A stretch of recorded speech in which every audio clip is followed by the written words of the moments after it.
All right, so second time's the charm. Yeah. That was the third time we clapped. Third? That was the third. Oh, that is. Oh my gosh. Hat trick! Time's up. Let's do this. We're in for a wild night.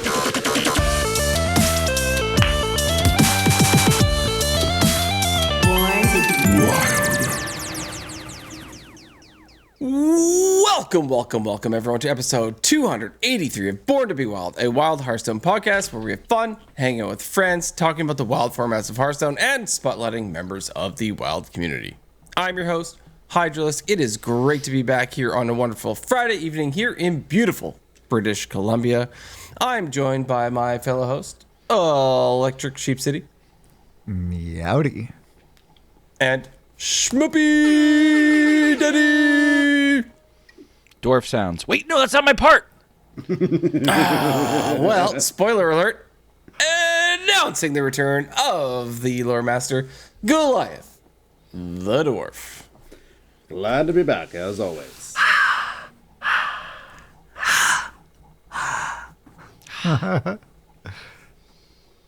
For those of you joining us for the first time, welcome aboard. We record this podcast live every Friday evening at twitch.tv/borntobewildhs.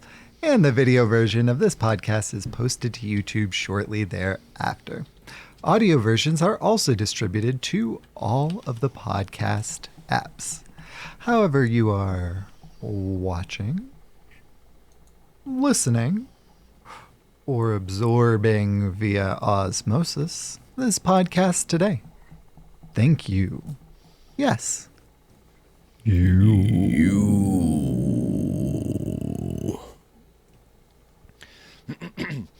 Content plug.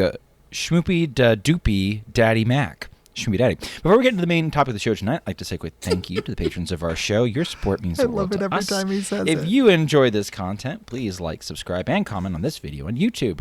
Another simple way to support the show is to leave a review on your podcast platform of choice. If you're watching live on Twitch, we've got some awesome emotes that you can unlock by subscribing to the channel. This is free if you use Amazon Prime, finally.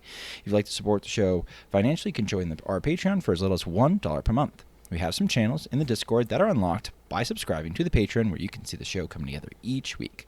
Check it out. If you'd like to interact with us personally, please join our Discord, a free and amazing online community of friends from all across the world who love talking about Wild Hearthstone. Links to all of this stuff and more, including our merch, can be found on our website, which is www.borntobewildhs.com. Hydralisk, how was your week? I had a really good week because I was not working. It actually started off not so good because Mini Hydra went camping and he went winter camping. This is like 2 weeks ago already. But when he came back, he was super sick. And then he got Mrs. Hydra sick. And we tried to avoid each other. So we did this whole like sleep in separate rooms thing or whatever. But it got me. So it was like this slow burn of my son was sick, then he got my wife sick, and I tried to avoid it, but I still got sick. And I spent most of last week just not feeling well. Yeah, that wasn't fun. But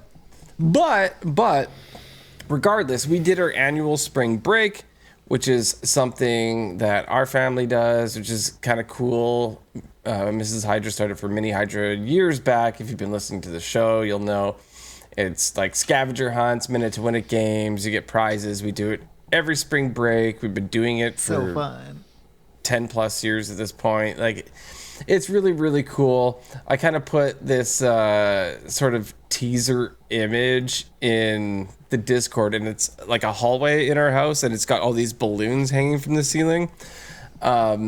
So this year we did a retro video game themed spring break. So every game we played, every challenge that we do was based somewhat on a retro video game, very loosely on a retro video game, right? So we had like Asteroids, we had Pac-Man, we had all these things. You're not actually playing a video game, but you had to do things somewhat related to it. I think this one was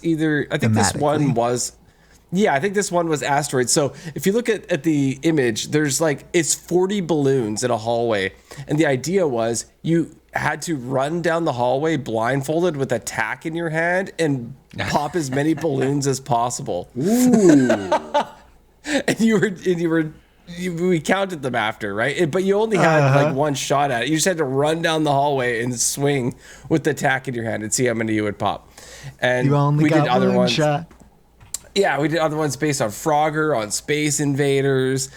Like we did like a whole bunch of different challenges. It's always super fun, and it's cool to put it together. This year, we didn't know what we were gonna do, and last minute we came up with the retro sort of theme, and it was great. It was a blast.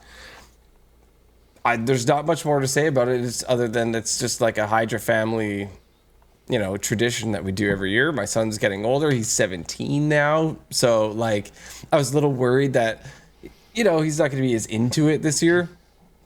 He's getting older and stuff, but it still went off amazingly. So I can't really complain. And I feel like y'all have done a really good job of kind of like aging the theme like with him. Like, I don't think the Taskmaster would have been one that you would have done when you started 10 years ago. Yeah, but it's totally exactly. something that he's into right now. So like, Yeah, that's what we did last year. Thanks for remembering.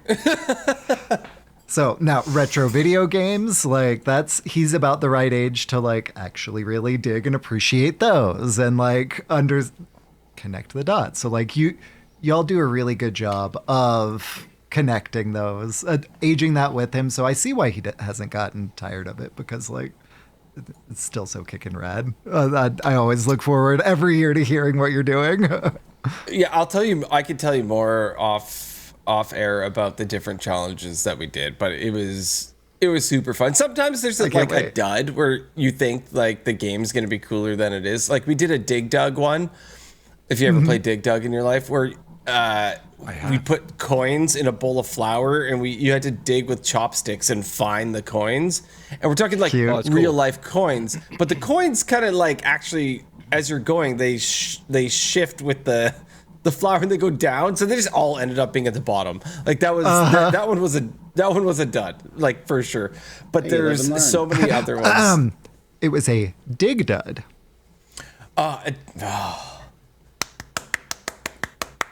Galaxy brain here. Don't clap. It only encourages him. My wife actually did Isn't that the point of clapping?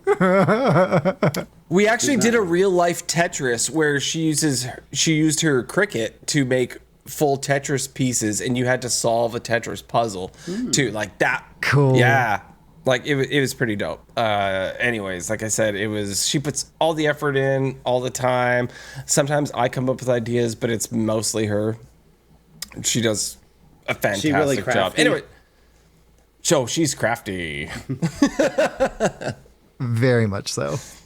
The Hearthstone brew that Hydra features. Of course, that is, yes. One This of her guy creations. right here, you mean? Yeah. No one in the world has this except for me. Like this hearth. She's done a lot of really crafty things, but that's the one I think of first, because I mean, obviously. She sounds like someone I would sell a lot of stuff to at Hobby Lobby. Very yes. Probably.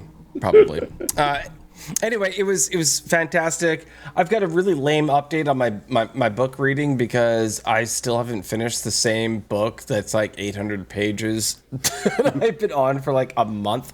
War and Peace? That's The Passage. No, it's The Passage by Justin Cronin. It's a trilogy too, and I'm still in the first one. But I'm like 80% of the way through it, so that's pretty sweet. Now, yesterday, my wife and I actually played. I don't know if anyone ever played A Way Out. Have you guys played this game before?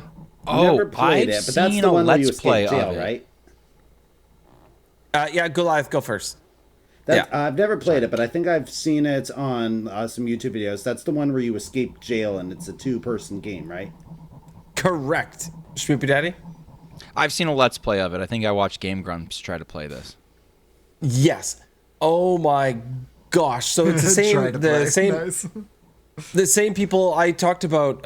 My wife and I played Split Fiction, so it's this is the same creator, as well as I can't remember the other one that they did, but it's absolutely amazing.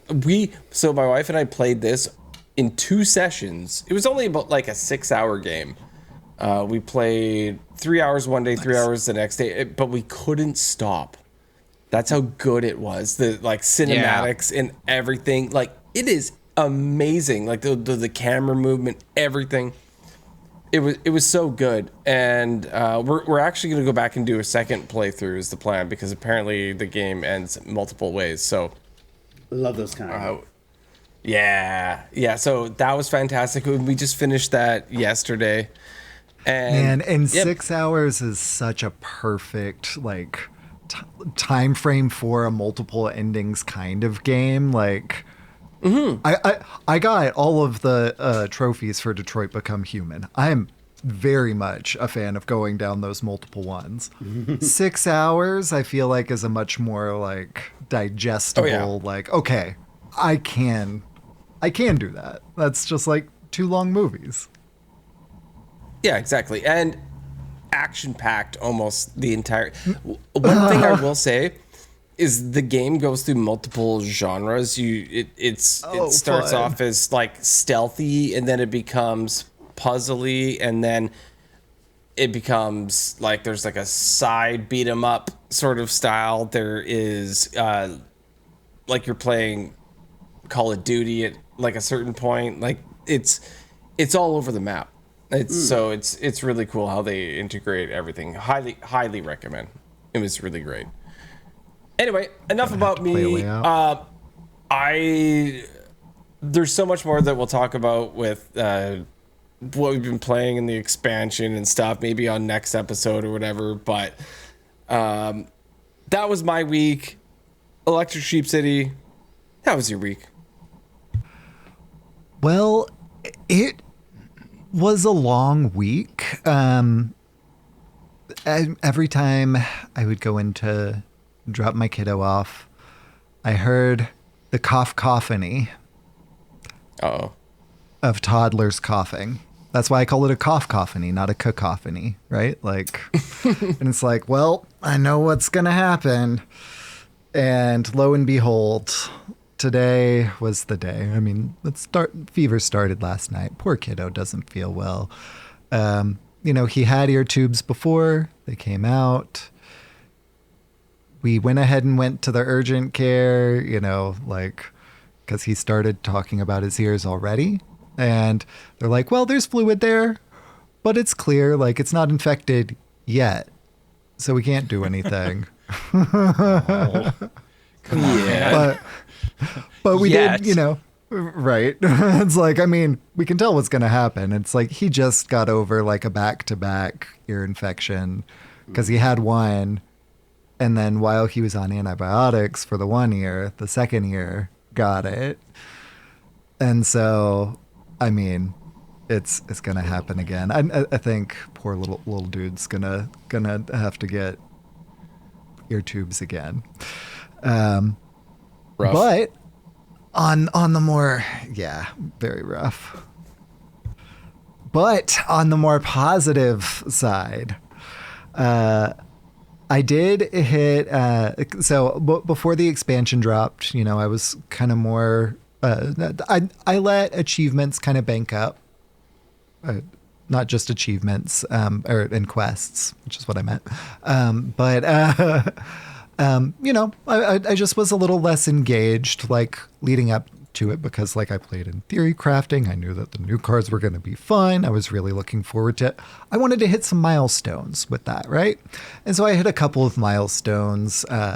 This week in NA, I hit Legend in Standard and Wild. After the podcast last week, I decided to start jamming some to change my odd hunter up and make it XL and just focus on going face. And boy, howdy, wouldn't you know it? I just sailed to Legend Because my fetch would sometimes get Renathal. Like it had 2 patches, Renathal and Baku. But Baku at least would draw another spell. The 2 oracles would be oracles, so they wouldn't draw the other spell. And then making it 40, I did throw the vipers back in. So it did have a couple other beasts. And I was actually running into a fair amount of rogues.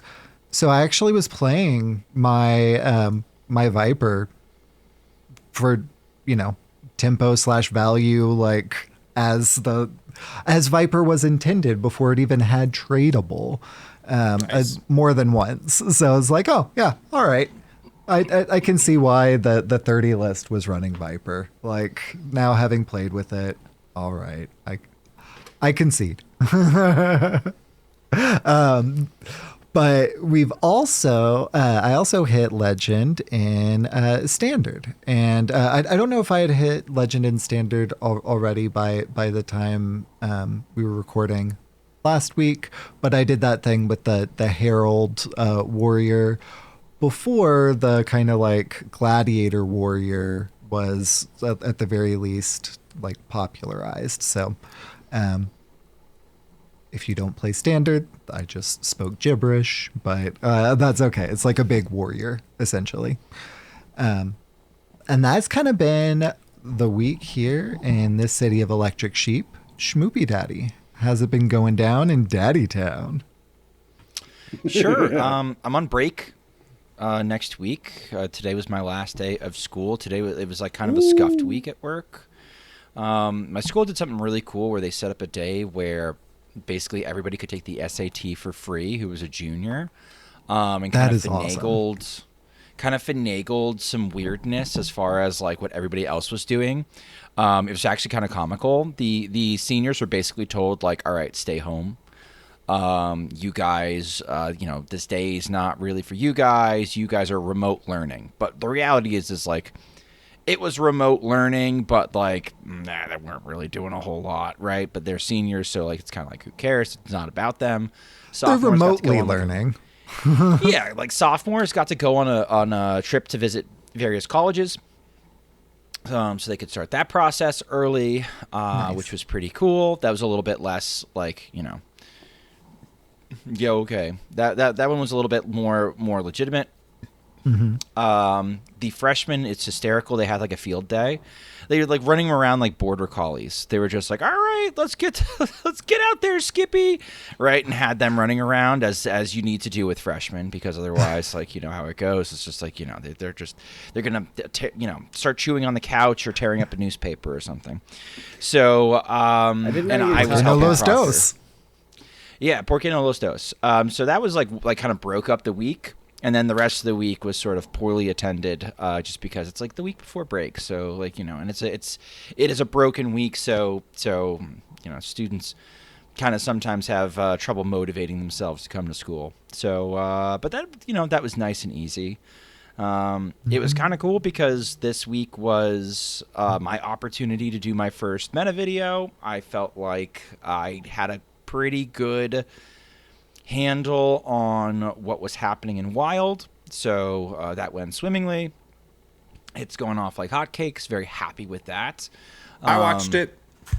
Yay! Thanks, I appreciate it. Yeah, no, it's I kind of like this meta so far. It looks pretty cool. We have some cool new things to do, like token DH in the meta, which is really, really cool. If you haven't played that deck yet, I highly recommend, because it's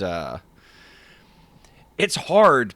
But it's like really cool as far as like the pop-off turns are just like straight up adrenaline rush. So that's been very fun. And I am like very close to EU Legend. I hit Legend in Asia before the expansion. I hit Legend early on NA before the expansion. All that's left is EU, and I'm currently playing Discard Warlock. I kind of I kind of slagged it off in the meta report. I was just like, nah, I don't really think this deck's very good. Treant Druid just does it better. But people are kind of hating on Treant Druid right now. People are kind of playing decks that solve Treant Druid, whereas Discard Warlock produces minions early that get buffed, and also produces minions turn 3 and beyond that have health beyond that breakpoint. So that should be going very well. I'm basically chewing through, since it's like late in the month, I'm basically chewing through jank.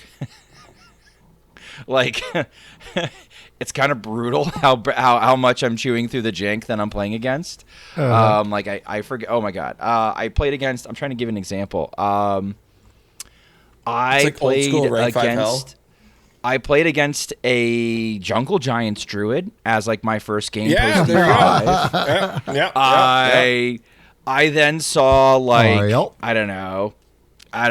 I saw like a mech warlock. Like I'm seeing some weird stuff. People going off the deep that end all a managed little to bit. make it up to those high tiers, huh?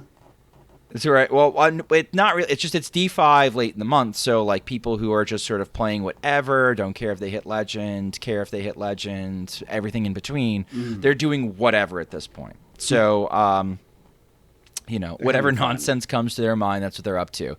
So I'm cutting through that with Discard Warlock, doing like turn 1 pop-offs where I'm showing like 8 power. And oh yeah, by the way, next turn I'm going to buff it by +2/+2 with 2 different spells. So that's been fun. And I can't wait to finish that climb. Hopefully I'll finish that climb on stream before I go on vacation next week, which I'll be gone for the whole week on a little family vacation. We'll talk about that when I get back from the pod. It's been fun. Goliath, what was your week been like?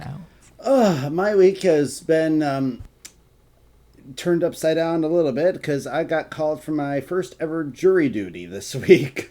Nice. Which, yeah, that had never happened to me before. And I kept on having to update my boss about whether or not I would be coming to work, because the typical thing that they would have us do is, you know, you check on the Friday before the Monday when you're called, but there was a delay, and when you get that, it's like, you've been moved to the Tuesday, so you're going to have to check in the Monday night. So I was only able to give the final update to my boss the night before.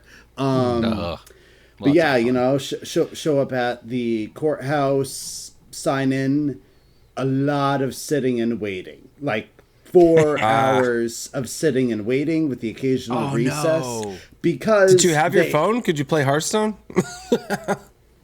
Bad internet at the courthouse. I brought a book. But it turned out that the reason it was taking so long was because they finally got the dude to take a plea deal. So I didn't actually end up doing any actual jury stuff. Like, this was all before they even did full selection, so I didn't even get to the part of being interviewed or anything. But the judge came out and introduced herself. She's like, turns out that sometimes when they see the black robe and the jury sitting out there, they finally crack into taking the plea deal. Turns out that the case would have been 9 counts of child pornography. And the judge was like, whoa. I am very glad for your sake, that as members of the general public, that you do not have to be traumatized by viewing the evidence for this thing that I have to look at for a living. So Yeah, I escaped trauma that way, I suppose. And then I just went back to work, showed up, was like, hey, I'm here after all. Can you use me? But yeah, Can you use me?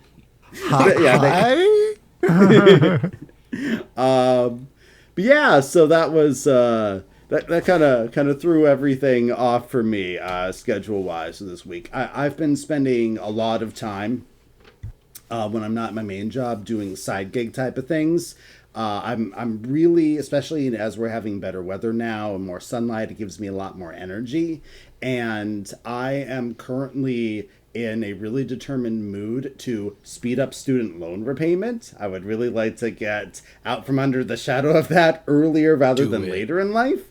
So I'm just like, doing some door dashing, donating plasma. I just came from that a little while ago, actually. And the mall sometimes in my city contacts me to photograph events that they're doing in order to put them on social media. So I've been keeping myself very busy with all that, and games have actually taken a real back seat because of that. I still log in for at least one round of Hearthstone a day to complete my dailies.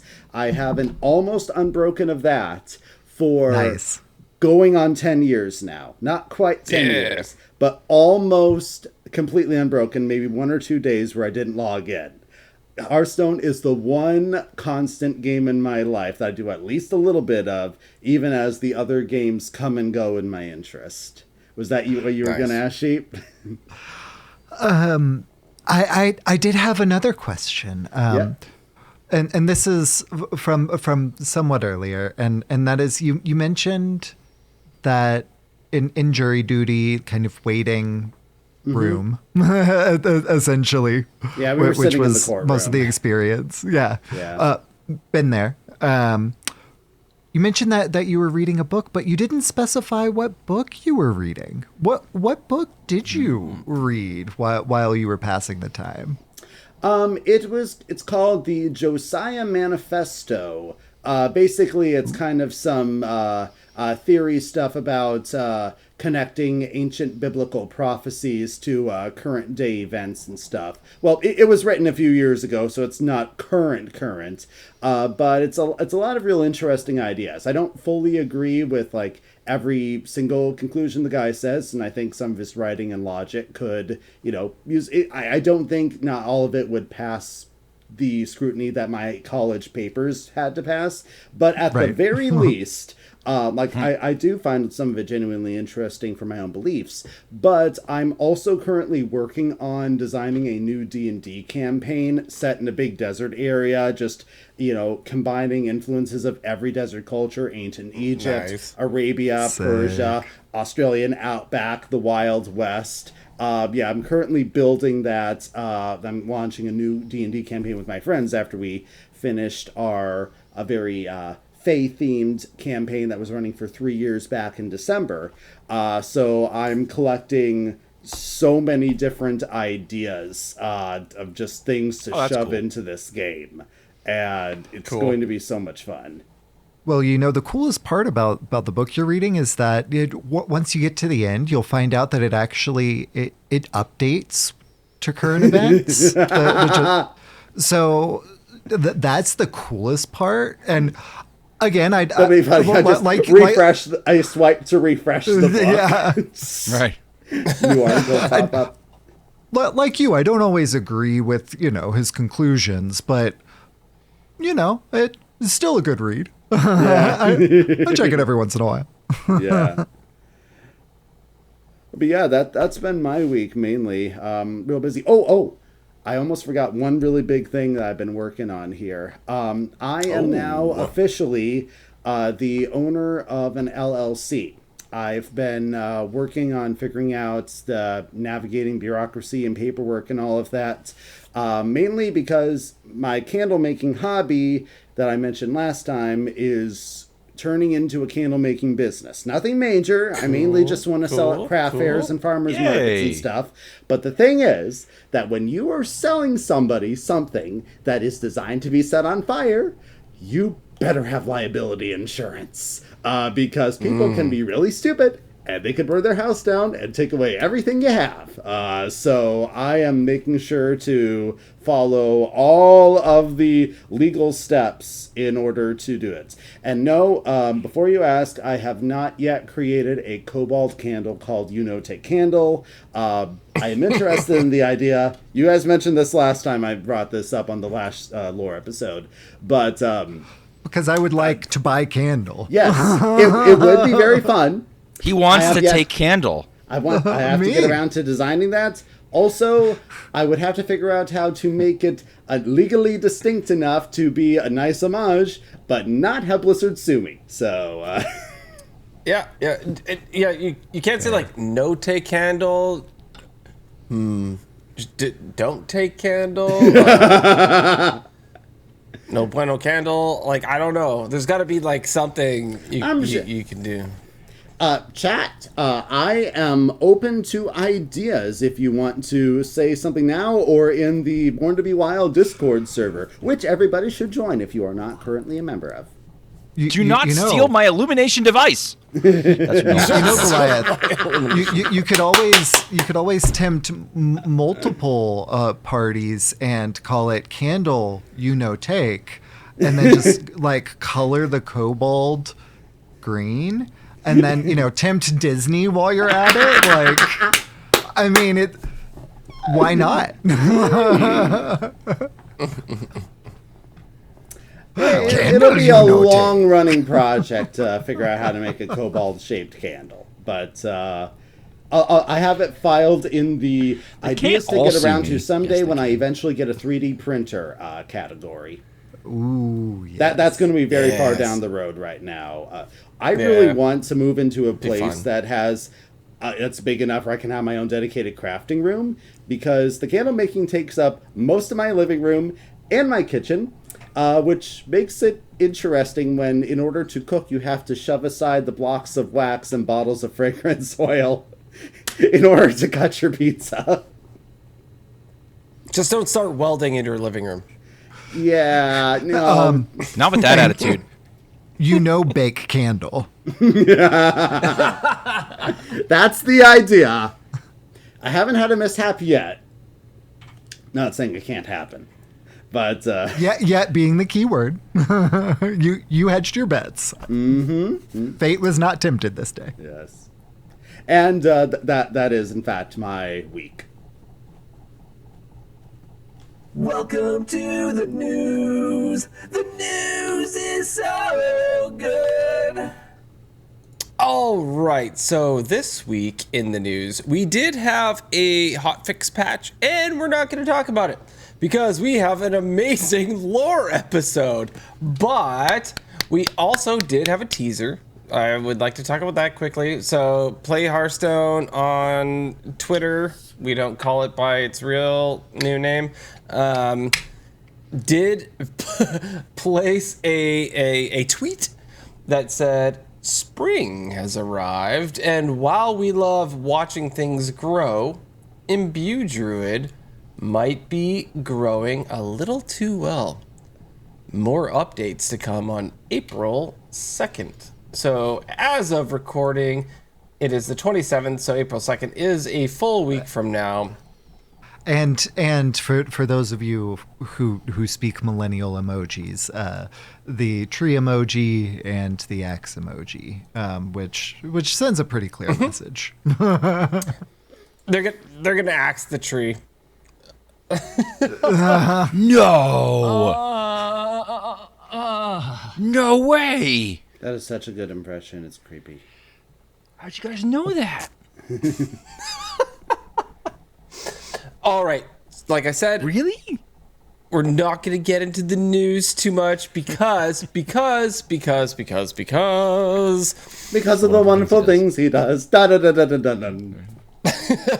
because of the wonderful lore he has. So tonight we have Goliath the Dwarf to bring us lore from the new expansion in Hearthstone, Cataclysm.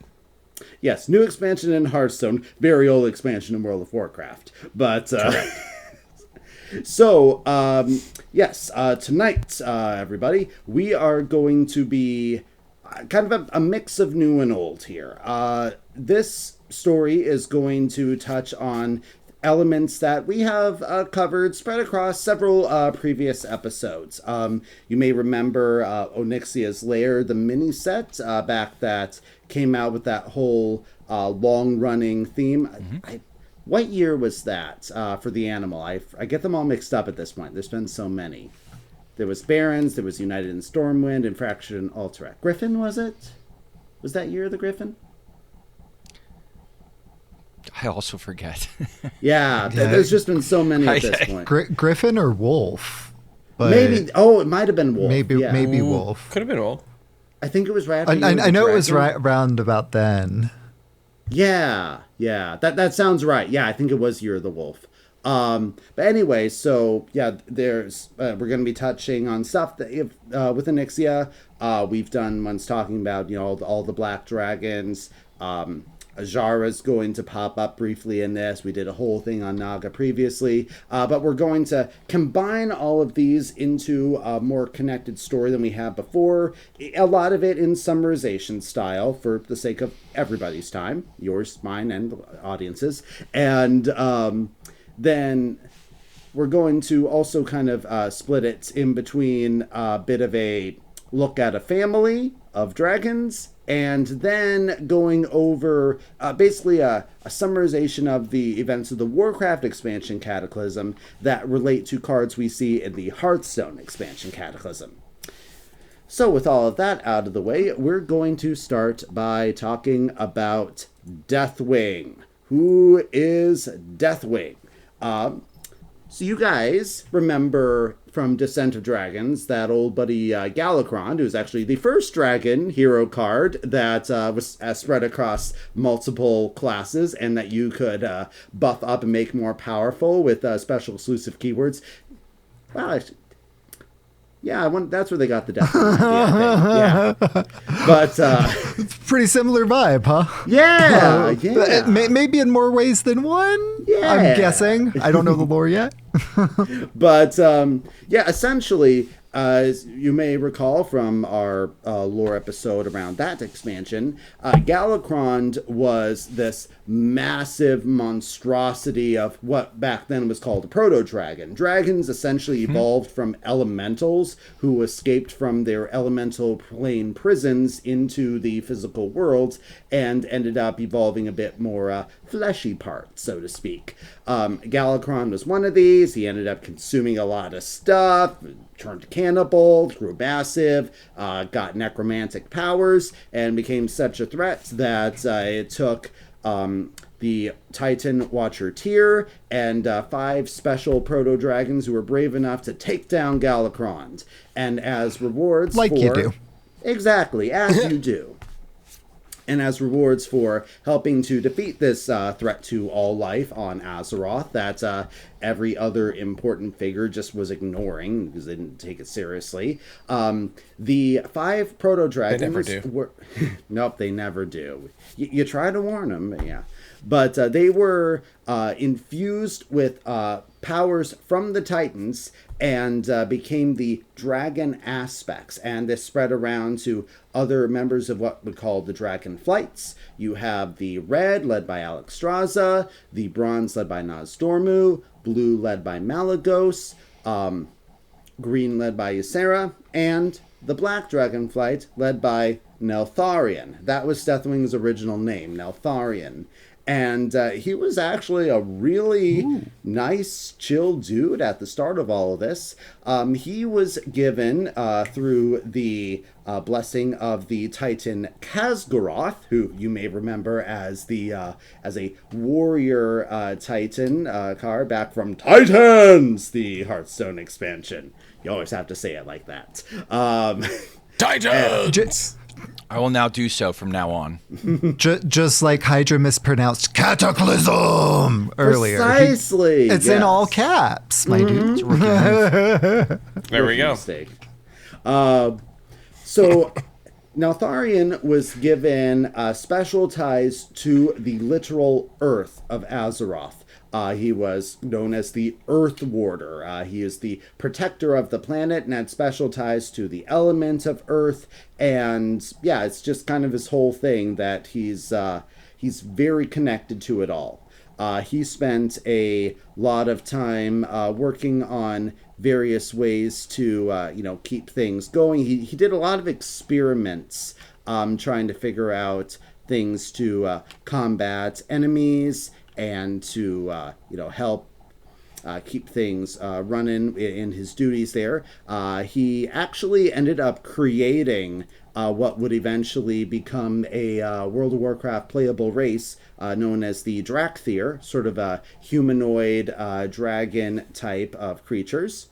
They were under his command. He utilized them in a battle with characters who we'll mention a bit more in detail at the very end of all of this, when we talk about kind of the more random cards.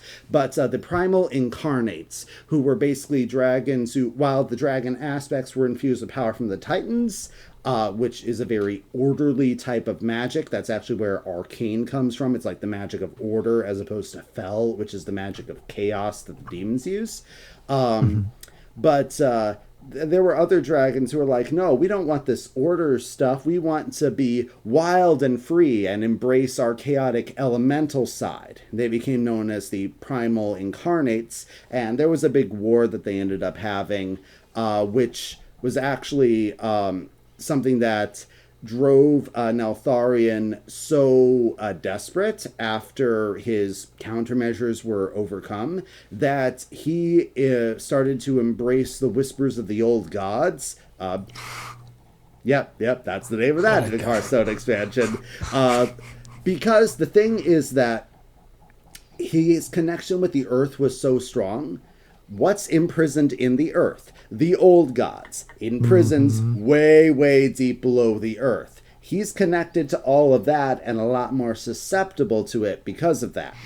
It's too bad the Titans didn't think of this aspect before deciding to take their It's powers. always you get too close to the old gods, you go nuts. Like it's just Yeah. everybody who's in charge of doing it. Oh yeah, exactly. And yeah, it didn't go well. It was a very slow corruption over like thousands and thousands of years until he just cracked under all of the pressure. And literally under the pressure. One of the things is that he has this sense of bearing the literal weight of the world on his shoulders. Like, as a massive dragon, it's a lot better than a mortal could do, but it's still something that eventually started crushing him. He could just feel it, like, starting to crush his spirit and his soul in kind of a literal sense. And one of the reasons he turned to the old gods is like, maybe they'll find an escape clause and I can get out of this job. Because I start thinking this gig sucks now. And I mean, they're close by, like they're in a nearby neighborhood. But if he's a carbon-based life form, I don't know what dragons are based out of. Like, that's how you make diamonds, is just for a long time, intense pressure and heat, I think. But, like, that's how diamonds happen. Fair enough. Yes. So that was his whole thing. Like, it was a slow corruption over time. He started getting visions that were more and more tempting to him. He started to get increasingly paranoid, even of his own fellow black dragons. And he started to yearn for, and I am quoting from the wiki now, the voices made him paranoid of his own black dragonflight. Neltharion began to yearn for a world dominated by his black dragonflight, a world in which the other dragonflights ceased to exist, and Ysera and Alexstrasza would be his petty slaves for mating. So, apparently... At least my dude went full on like fan fiction about that. Like, yeah, that's straight from the wiki there. So, like, there's many different aspects to this corruption, but apparently the old gods are not above leveraging horniness as a part of their corruption. So, one thing that he started working on was this special device called the Dragon Soul. What's interesting is that the lore stipulates that even way back then, and this is, over 10,000 years ago, we haven't even quite gotten to the War of the Ancients yet, which I know we've gotten over many times, but says that even back then, he had goblin servants who were helping him to make things. So, dude has like little goblin Igors running around his lab, probably going, "Yes, master," and helping him make crazy magic stuff. It says and that he's still chill right now. Like, he's still chill Neltharion. Well, he's slowly descending into badness here. He hasn't fully revealed. He hasn't fully cracked everything yet. But the old gods convinced him to create this device called the Dragon Soul, and with the help of goblin corrupted. servants led by a goblin named Meklo, is the name the lore gives him, he created a simple golden disc made of his own blood and forged in goblins' cauldrons and anvils Like you deep do. beneath the earth. He empowered it with his magic and shielded it so the other dragon aspects couldn't see the evil old god taint that was hidden within the disc here. Sounds when- like Tuesday. Yeah, you know, I mean, it's a steady plan. You know, if you're going to trick them into, helping create their own destruction, you don't want them to see that there's evil at the core of all of it. You know, it's basic. And that's actually what he did, because once the War of the Ancients starts, demons invading the world, so, you know, it's causing great destruction, whole world in peril, blah, blah, blah, blah. He gathers everybody, all the other dragon aspects, and is like, I have this device, guys, but I need you to all infuse a portion of your power into it. Which they do, because they're like, you know, as far as they know, he's still a good guy. He's on their side. He wants to kill the demons. That's great. And so they create the Dragon Soul with all of their power.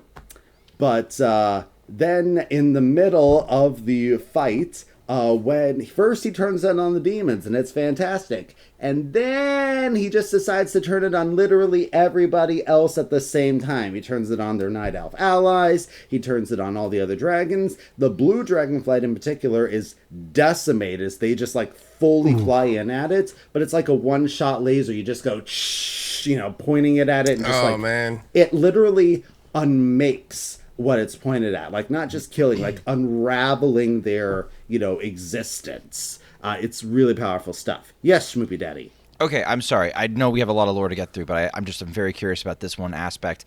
The Dragon Soul itself, having done all these terrible things, is not evil in and of itself, right? Or does it start gaining an evil aura to it because of these misdeeds? Aspect. I'm sorry. Please continue. Yeah. So, as I said, there is some sort of evil magic at its core. It was created with this initial purpose. And it later gains the name the Demon Soul associations. It can actually be used to dominate and, damage even the most powerful of dragons. Much later on, actually, you may remember this from a previous one. I'll touch on some of this a little later, but Deathwing actually convinces an orc clan to use it to enslave Alexstrasza, and through that force the red dragons to serve as mounts for the horde. And so it's used for a lot of nasty stuff. Actually, after the War of the Ancients happens, like they managed to there's this whole game of keep away it's used to get it away from Deathwing, and actually it ends up being used to power the portal that Sargeras uses to try to enter the world before all that is stopped. And then there's the shattering, or the sundering. Sorry, there's so many. There's cataclysms, there's sunderings, it's easy to get A lot of into. drama. A lot of drama. Yeah, this is the sundering when the single continent of Kalimdor is fractured and broken into the land masses we know today. That happens because And that's the coin. Yes, exactly. Yes, the coin. When the Maelstrom collapses, the Well of Eternity collapses into the Maelstrom, the Dragon Soul is the thing that's actually powering that before everything goes kablooey. Okay. Yeah, the Dragon Souls pops up for a lot of stuff. We're not going to get into everything that happened to it and how it changed hands, because that would be a tangent that we just don't have time for. But it will pop up again later through the magic of time travel. So, after the whole business with the Dragon Soul, Deathwing... there's like corruption that's just fully exploding out of his body right now. Like, it literally, his blood is magma. His body is tearing itself apart from the raw power and corruption that's in him. And so he literally has to have these super special adamantium plates bolting his body together so that it doesn't tear apart. And That sounds awful. Oh yeah. Like, you, Deathwing, your corruption is showing. You're all goopy. You're Gooper. Deathwing, you're leaking. Is your Deathwing leaking? Side effects may include 1-800-555. do not take Nelfarian if you are allergic. Perfect. But yeah. So actually, at this point, you know, he's hurting pretty bad here. It's described, says that his the growing corruption in Neltharian's heart warped his body as the angelic dragon began taking a more demonic appearance, similar to how Sargeras changed to a more demonic form after his corruption. His body cracked open, revealing his molten heart, and magma and fire flowed from his chest. His eyes became a reddened flame, demonstrating the magnitude of his power and the depths of his evil. Thus was Deathwing the Destroyer born. So yeah, that's when he starts being called Deathwing. It sounds like so Blizzard gave us as creators the rune stones to get all of the things from the most recent thing. Disclosure, they gave those to us. Oh, cool. Whenever you play like the signature Deathwing card, so aesthetically it looks so similar, but like he has this like, after you've played the card, the signature card, he has this like fire burning in him. Mm-hmm. And it sounds like the situation you're explaining here, like the before, and then that's the like boom, you know, you get your powerful effect, and then your hero power becomes 5 attack, and boom, boom, boom, boom. So I just thought that was a really cool lore element that they worked into that. Oh, very much so. Yeah. And it actually has to be reinforced later on after he's injured. But we'll get to all that just a little bit later. Sorry to keep going out of order here. But he was actually, so he had a few different places of power that, you know, he frequented, and one of them was in a place that would later become known as High Mountain, where a race of Tauren eventually populated, and one of them what became known as High Mountain because of this heroic Tauren figure who fought in the War of the Ancients named Holn High Mountain, who actually managed, this dude took this powerful relic called the Hammer of Khazgaroth and used it to banish Deathwing down to the elemental plane of Earth, Deepholm, which you would remember from the mini set from the Badlands expansion. And he actually also used this to purify some dragon eggs. We'll touch more back on that towards the end of stuff. I know that I'm setting up so many Chekhov's guns here. I hope I remember to fire them all. And there's a gun. Yes. But yeah, he banished him. Deathwing eventually did return to Azeroth, but he was so badly wounded from this whole my body exploding with all my corruption stuff and all the fighting that he was doing that he just ended up going into a deep hibernation, a long slumber as it's referred to. And while he's doing that, you know, hiding away, recovering, most of the rest of the Black Dragonflight, which has also become corrupted by extension from him.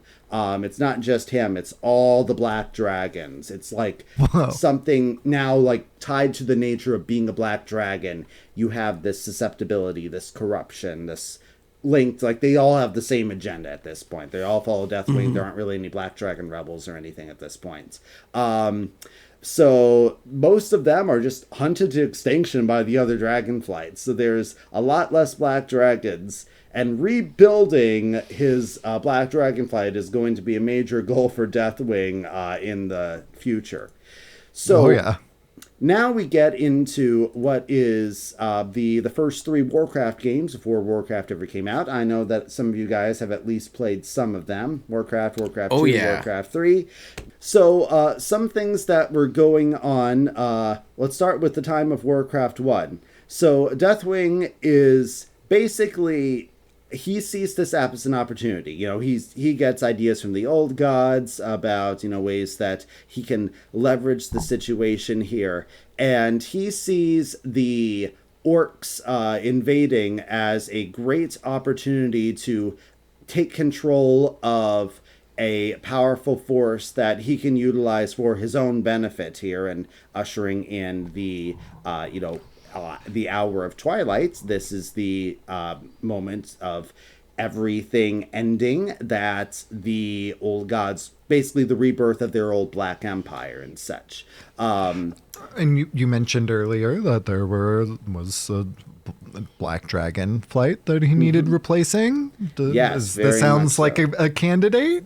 Yes. However, since there are so few black dragons right now, and you know, he, as powerful as he is, he's still one dragon aspect, and there's 4 others that would be very happy to stop him. He's still in hiding, so he's basically just going to be extremely subtle in the ways that he is going to try to undermine the human kingdoms. There is no alliance at this point. There's just various different human kingdoms. He actually takes on, as all dragons are able to do, a mortal visage in the form of a human named Lord Davil Prestor.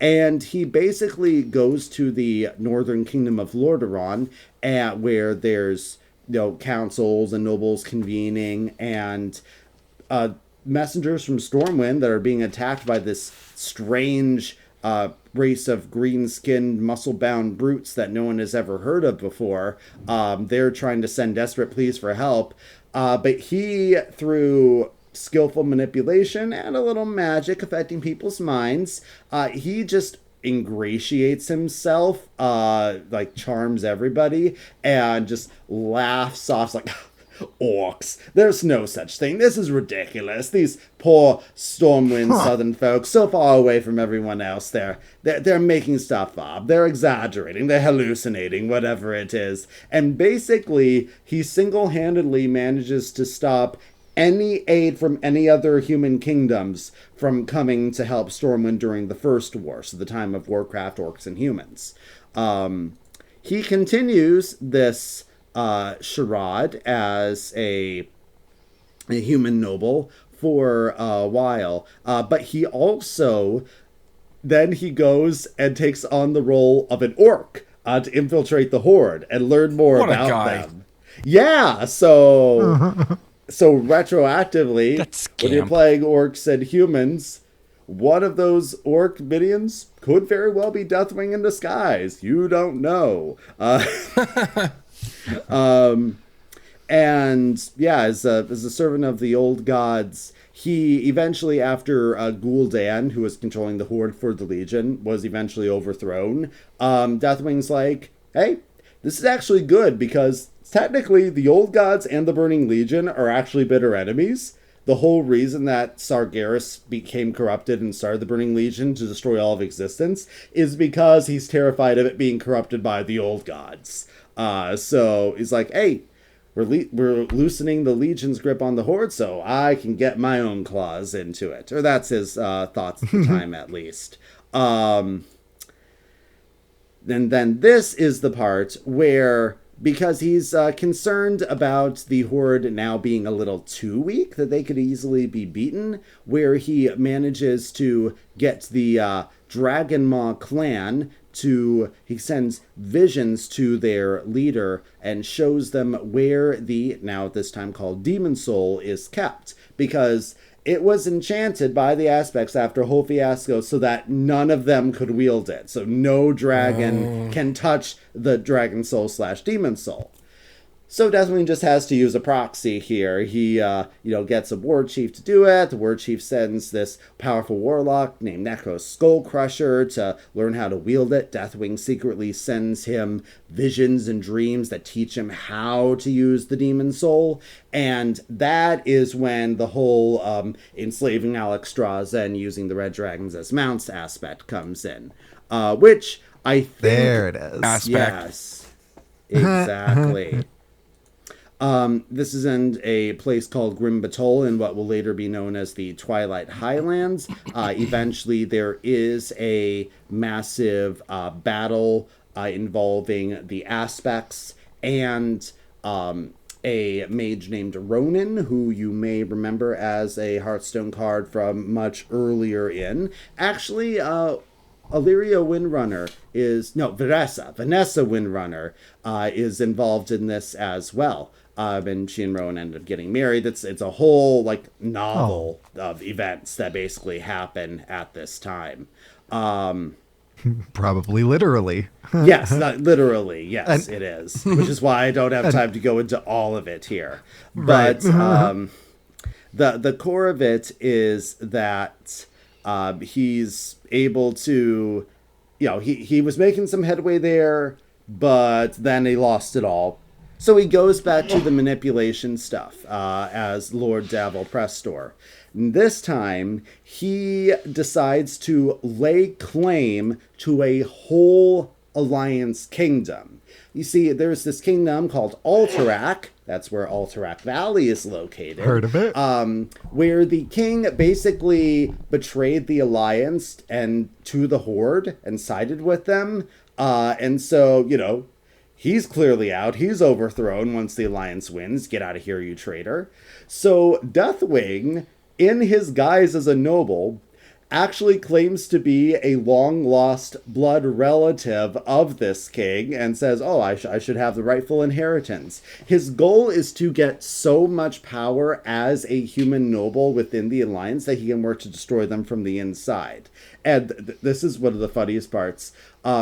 He actually almost gets to the point of marrying Kalia Menethil, daughter of King Taranis Menethil, the king of Lordaeron, who wants to secure an alliance between Lordaeron and the new leader of this other kingdom. Kalia Menethil is the sister of Arthas Menethil, who will go on to become the Lich King. So, Deathwing and the Lich King were almost brothers-in-law. Think about that.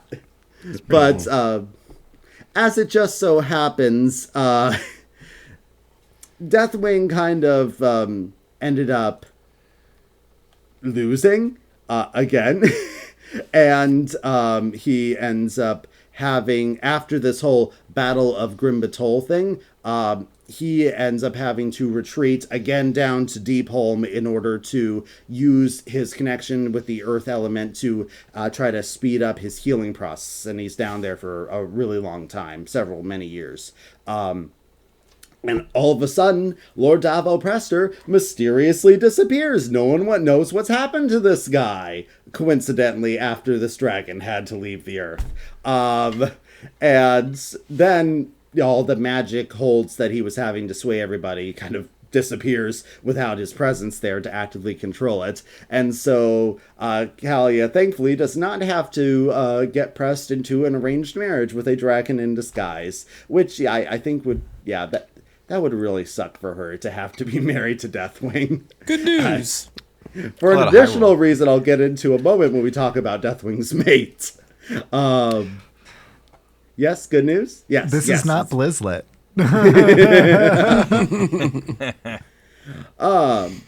So, let's see. Making sure. Okay, yes. Then the Cataclysm here. We're going to go into a few more events of the Cataclysm itself, specifically when we get to that point in the episode. But for now, essentially, after a few Warcraft expansions, you have, the Burning Crusade, you have the Lich King, you have, all the classics of that beforehand. And in those, two old gods end up getting destroyed. Cthulhu in, Ahn'Qiraj, which you remember from the Sands of Time. And, of course, he was the Massive in the Whispers of the Old Gods. He was like a flagship card. And then Yogg-Saron, who was killed in Northrend during the Wrath of the Lich King expansion.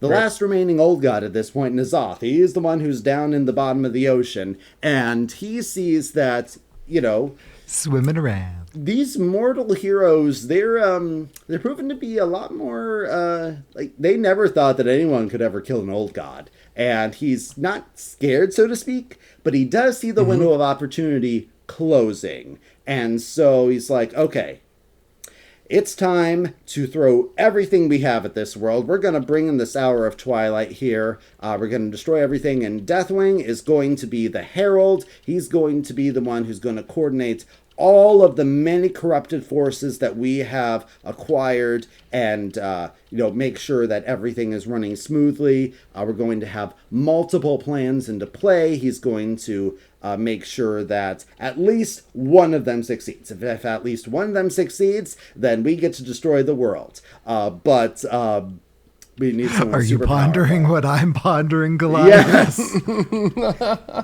What are we going to do tonight, Nazoth? The same thing we do every night, Deathwing. Plot to destroy the world.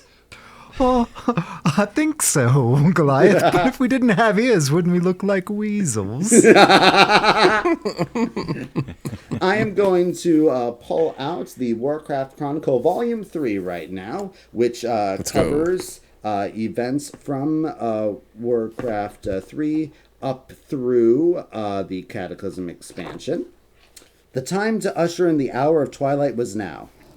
The first hammer blow to herald the apocalypse would not come from the cultists, it would come from Deathwing. Sometime after the Battle of Grimbatol, Deathwing had taken refuge in Deepholm, the realm of Earth and the elemental plane. Ages ago, the Keepers had forged the elemental plane to contain the world's unruly elemental spirits. For Deathwing, Deepholm was something of a second home. His innate connection to the element of Earth allowed him to absorb the realm's latent energies and use them to gather his strength and nurse his wounds. Nazoth fed his own dark energy into Deathwing's heart, infusing the Black Dragon aspect with a power unlike any he had ever known. This influx of strength made his form even more unstable, and the magma that flowed through his veins threatened to erupt from his body and consume him entirely. At Nazoth's command, the Twilight's Hammer cultists ventured into Deepholm to help Deathwing. They bolted elementium plates, even stronger than those previous adamantium ones, over the Black Dragon aspect's wounds to keep his body from tearing apart.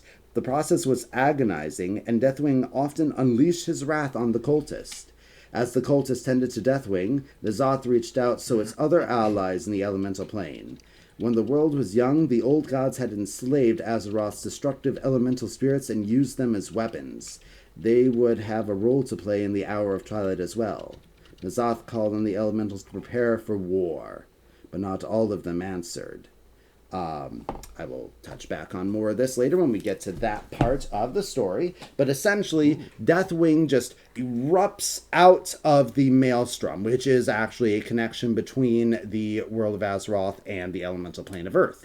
And he does it so violently with all of that massive energy that Nazoth gave him that he just, on his own, by going into the world, causes massive natural disasters. We're talking earthquakes, we're talking volcanic eruptions, we're talking tidal waves that wipe out coastal settlements.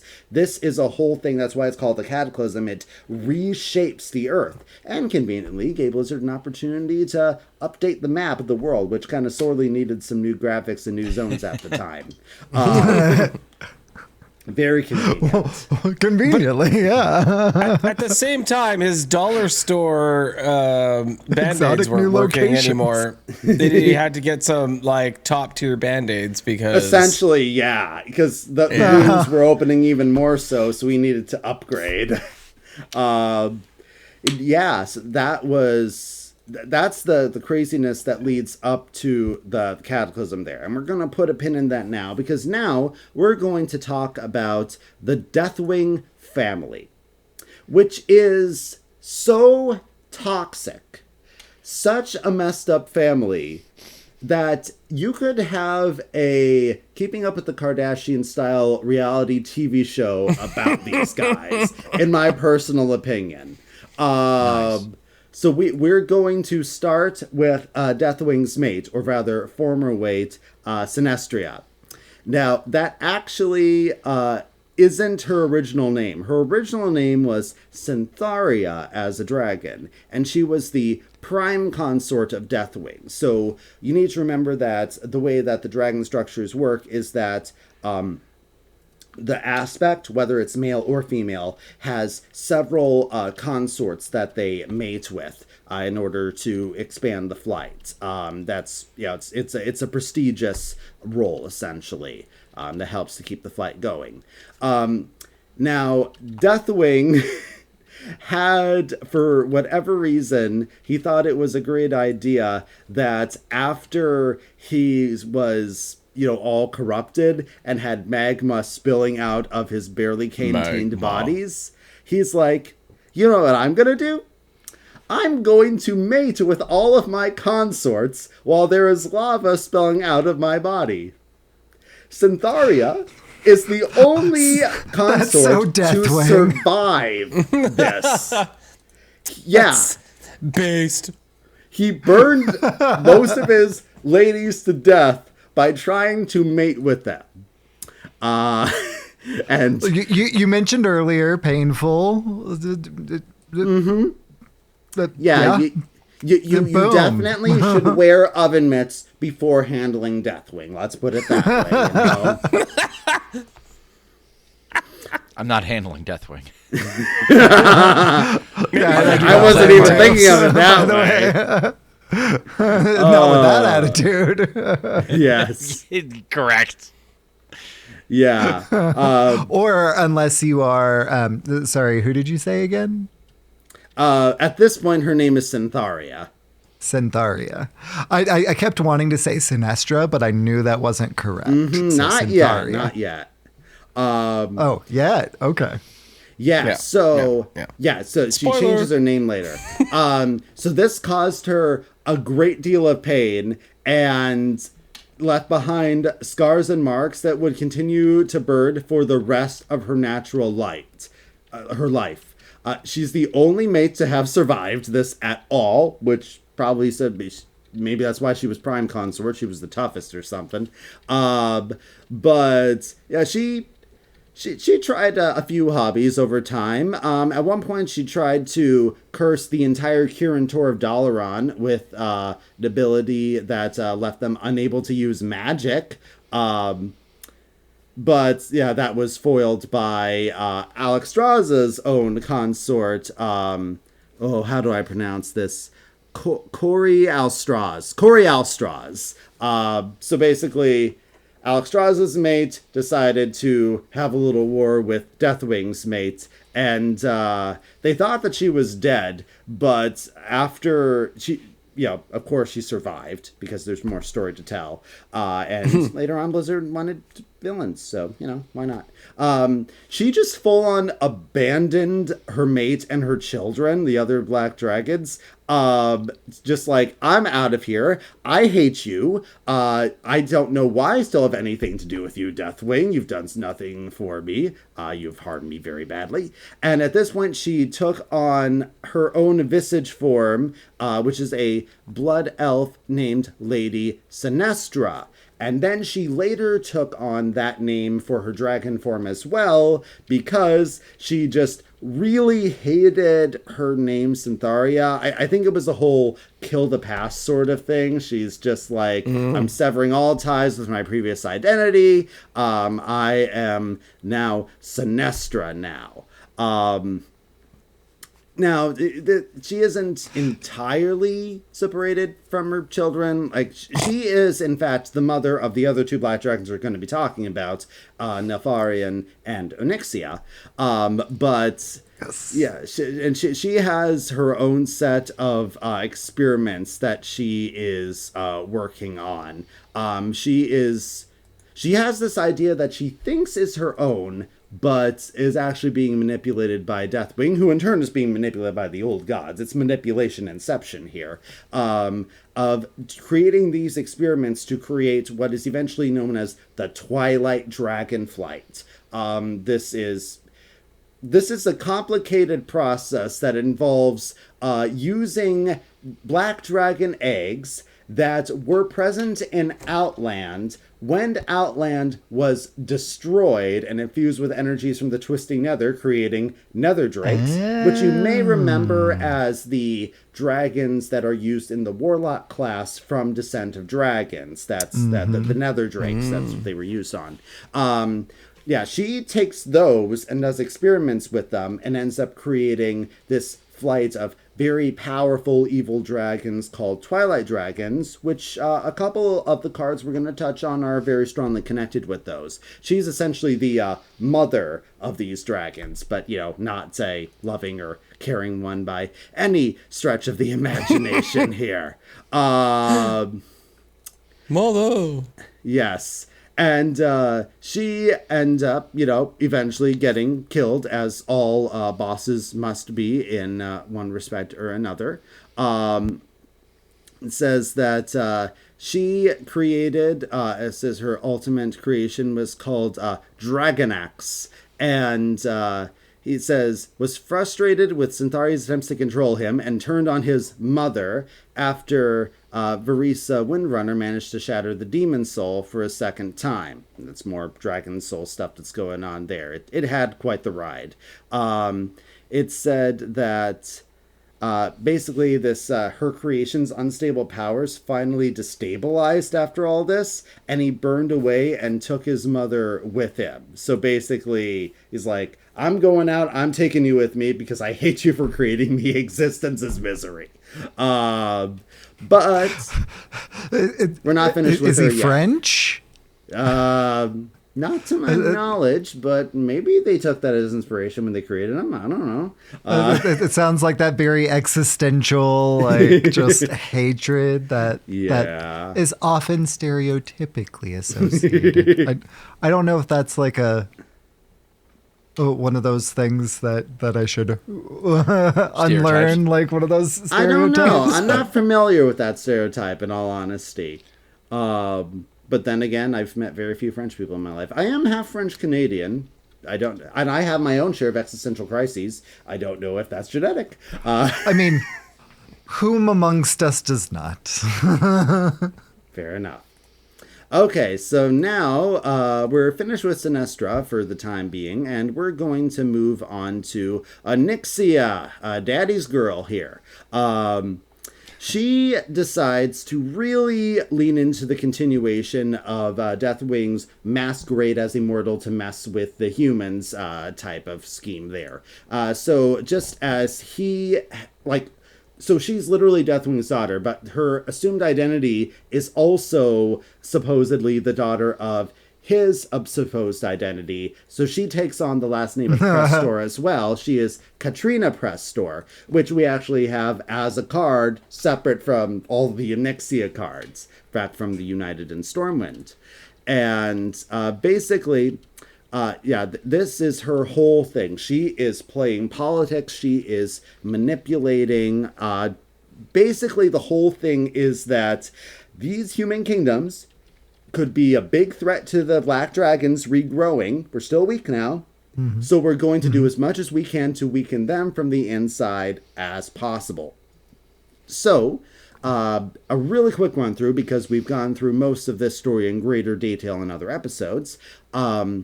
She essentially helped manipulate a conflict between stonemasons and the House of Nobles. The stonemasons were the ones who helped to rebuild Stormwind after it was initially destroyed in the First War, Warcraft, Orcs, and Humans.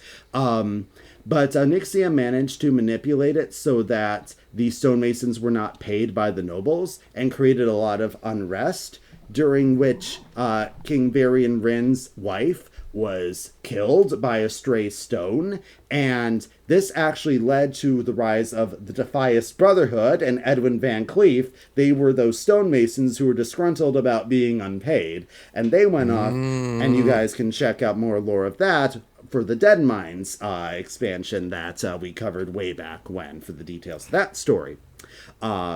Then Edwin, cult classic. Yes, very much for so many reasons. He's one of the he's the OG rogue legendary, right? If I remember correctly. Yeah. Yeah. But then she did a whole thing of having Varian Rin abducted by the Defias Brotherhood, and then leaving his, at the time, 10-year-old son, Anduin Rin, as, the heir to the throne, but obviously you need a regent. Bolvar Fordragon is filling that role, but, she's the advisor, a protector, and so she has a lot of influence that way, puppet master sort of stuff. And then she arranges eventually for Varian to be split into two people. One of them is the incarnation of his strength, his will, his determination. She intends to have that part of him killed, but he ends up falling into the ocean, washing up, becoming a gladiator for the Horde's entertainment, and that's where Logush comes from. Meanwhile... whenever it's someone who's like pure determination, it finds them being a little hard to kill. Yeah, makes sense. That's a fair point. She does manage to bring back the weaker half of Varian that can go and be her puppet king for a while, but eventually that whole plot is uncovered. And eventually she tries capturing Anduin, but eventually he's rescued, and we have the raid on Nixia's lair, and all of that story that, again, we can just reference the other episode that touched on that. So that's her big thing, her big contribution to the Black Dragon flight. And then we have her brother, who's done a lot of stuff. They're actually twins. They're Deathwing's oldest kids, as far as I'm aware. Twin brother and sister. This is Nefarian. Not to be confused with Neltharion, Deathwing's original name. Slight difference in pronunciation there. But Nefarian... But he took on a human guise as well, named Lord Victor Nefarious, which isn't at all a concerning name. And claimed rule over Blackrock Mountain, which is stuff that you guys remember from Dragon card. Yes, back for that whole half of the adventure. Basically, before Deathwing had to leave and go to places like Outland and Deepholm and stuff to, hide. He commanded his kids to, continue on with the process here. And Anixia did her thing. Neltharion took a different route. He's all about making monsters. He was charged with taking control of Blackrock Mountain and the Blackrock orcs, turning them into his own army there. So this is where a lot of the encounters in the Hearthstone Blackrock adventure.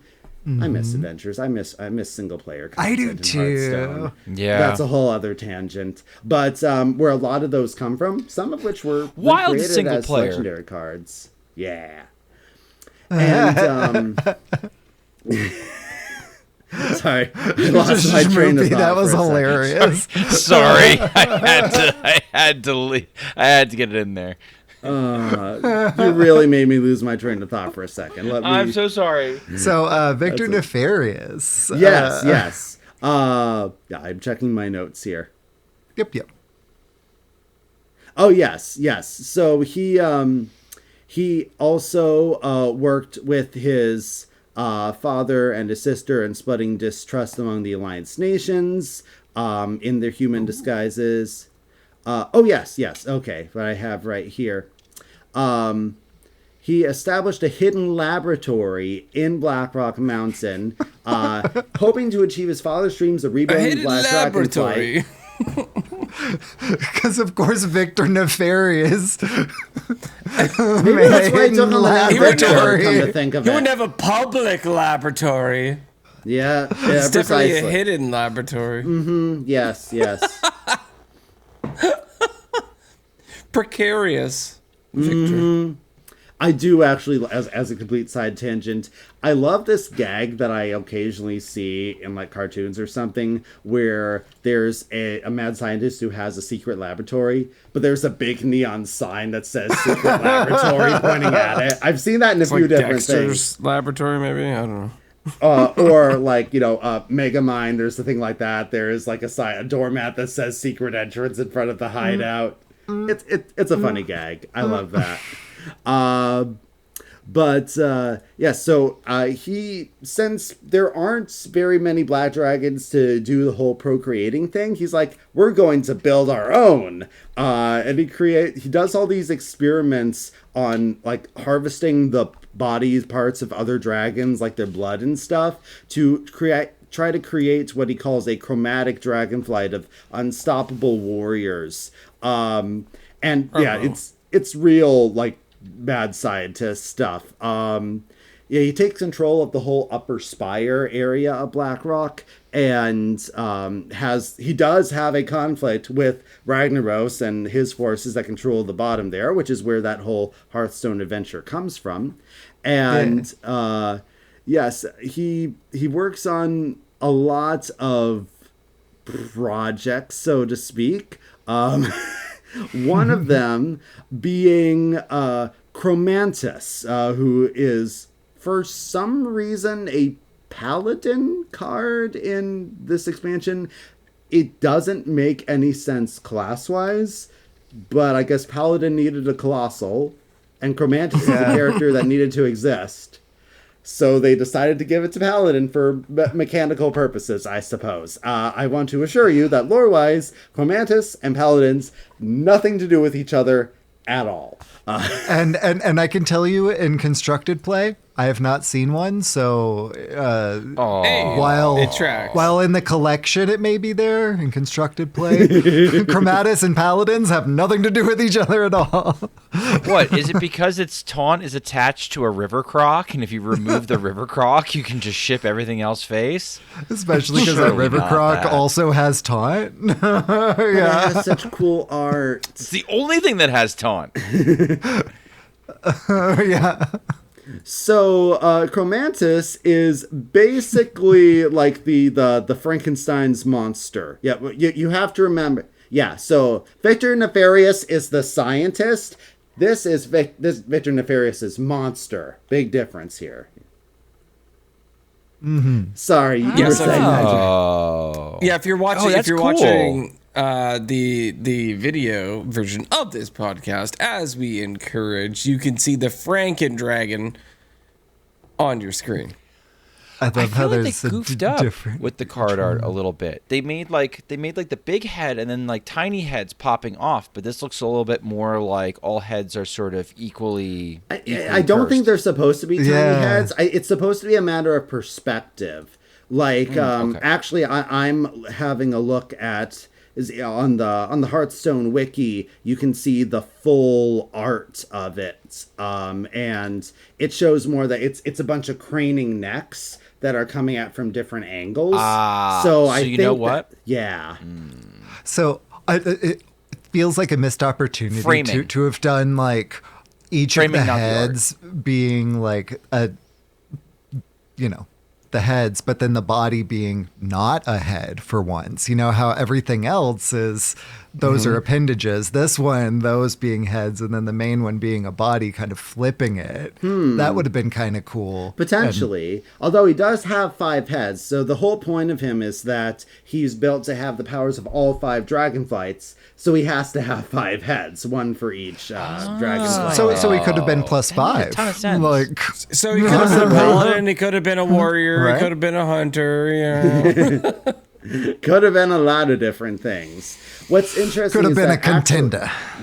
He was Nefarian's last experiment before Nefarian eventually gets killed for the first time. We'll come back to that later. And I know kind of his thing. another Chekhov's gun.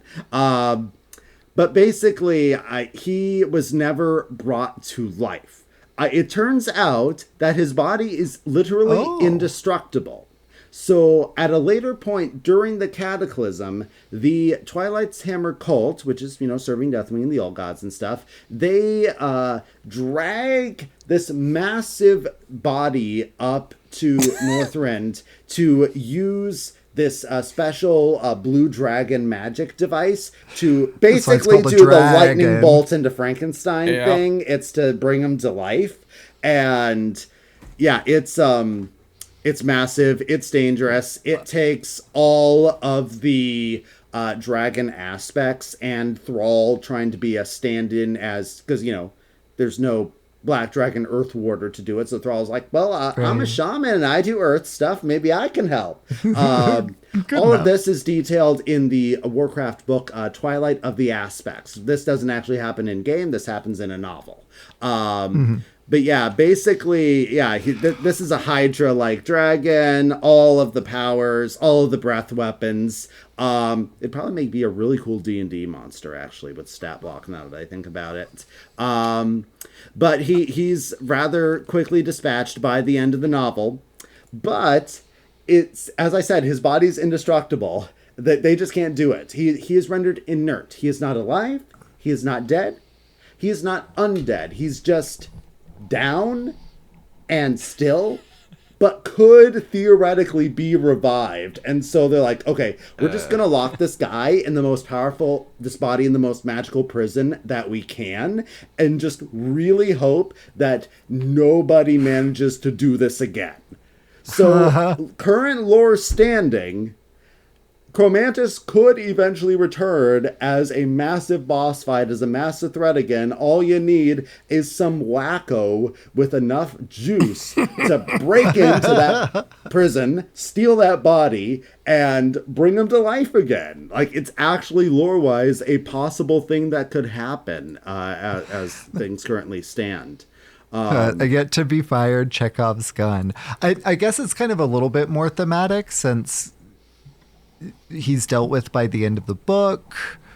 The 8/8's probably what's sticking around. Those heads are so easy to deal with. Like, it feels like it's kind of thematically linked in a lot of those ways. I think I may try this in Paladin and Standard. Like, this feels like a little bit of a cooking set anyway. And Chromatis, I'm going to cook with that. Thank you for that. A side note, what I actually find really fun about the art for Chromantis is that their particular interpretation of him is based on a set of special mounts you can get in the World of Warcraft, the Dragon Isles expansion.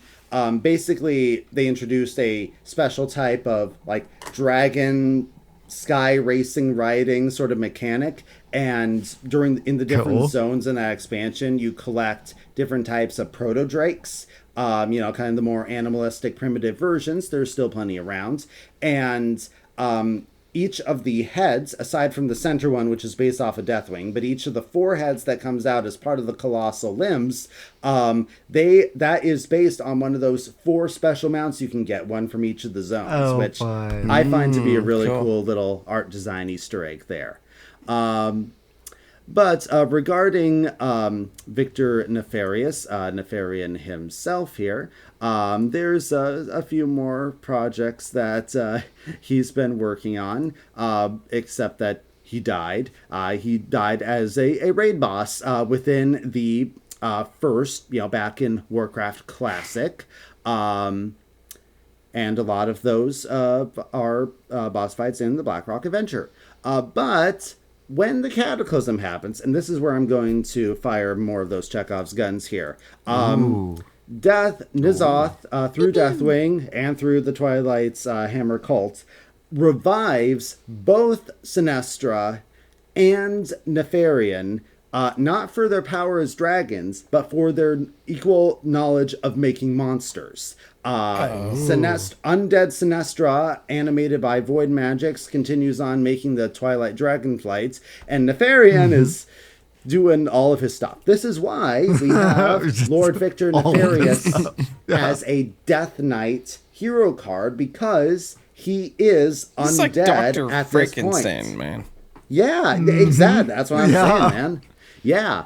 So, except that he's zombie Dr. Frankenstein at this point. It's even cooler. Yeah.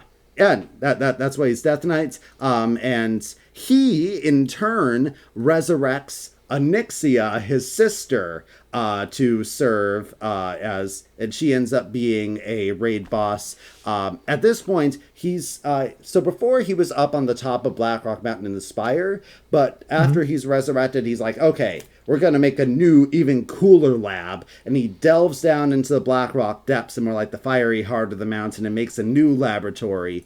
And members of those boss fights are where we get a couple of our legendary cards.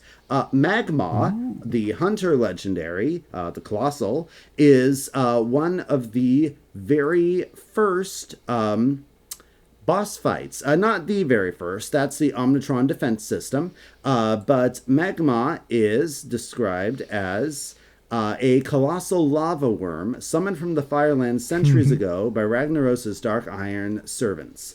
Nefarian largely considers Magma a worrisome pest, but has grown fond of feeding him the beast, his failed experiments, and servants.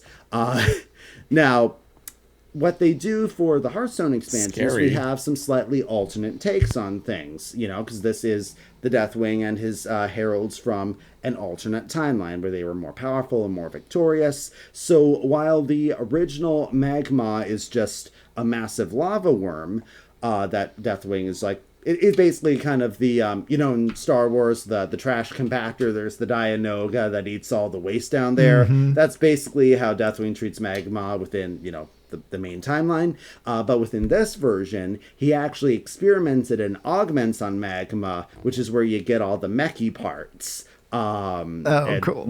Actually takes an active interest in this thing and just, then we have, Malarak, who is basically an Igor, a bumbling servant, who is actually a brilliant young human alchemist that Nefarian killed and then stuck his soul in a dead dragon spawn type of body here. So he should be undead and dragon. He's missing a tag. It's complicated. Fair. That's like the whole status. Yeah. The funny thing is that should be its tribe. It's complicated. Dragon and complicated. I actually kind of love that.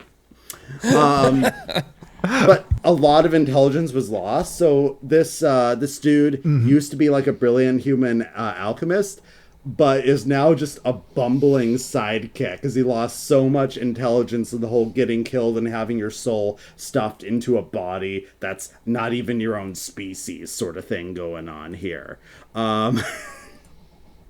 It's which makes sense thematically. Like he's that Igor character. Like you're discarding at the it was originally named Mallory. Dragon Spawn is the name. There's a lot of little different humanoid dragon type of creatures that exist. Like there's Dragonthon, there's Drakthir, there's even others. This is basically...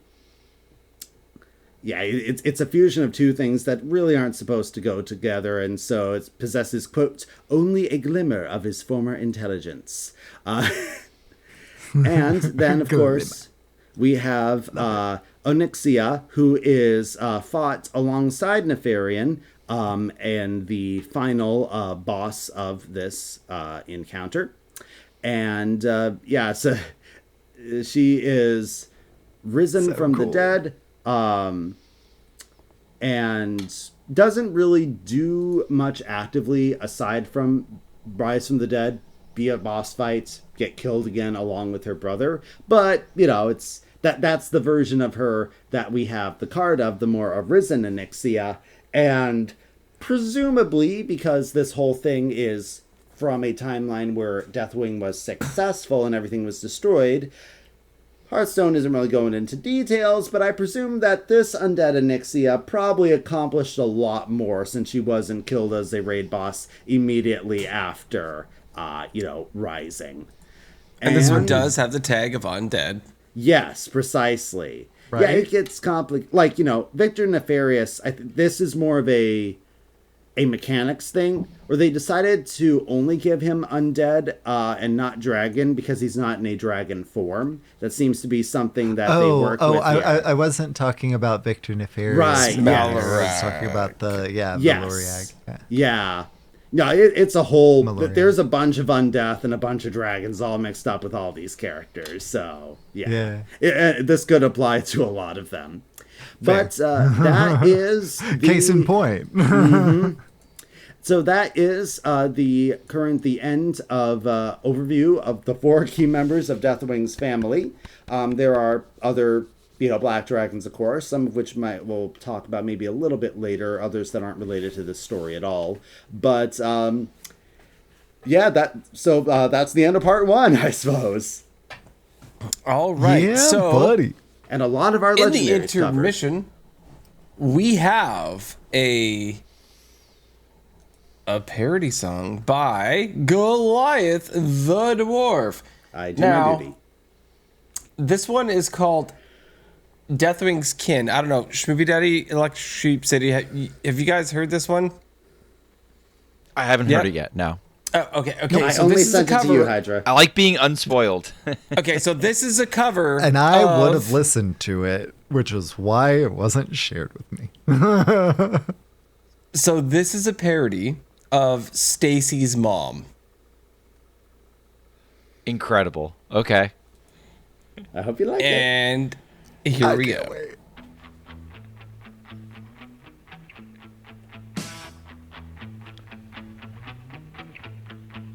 Deathwing's son has got me on the run. Deathwing's girl just wants to rule the world. Deathwing's mate just wants to decimate. Deathwing's kin all herald destruction. Deathwing, do you remember your oldest son? Oldest son. A mad scientist named Nefarian. Nefarian.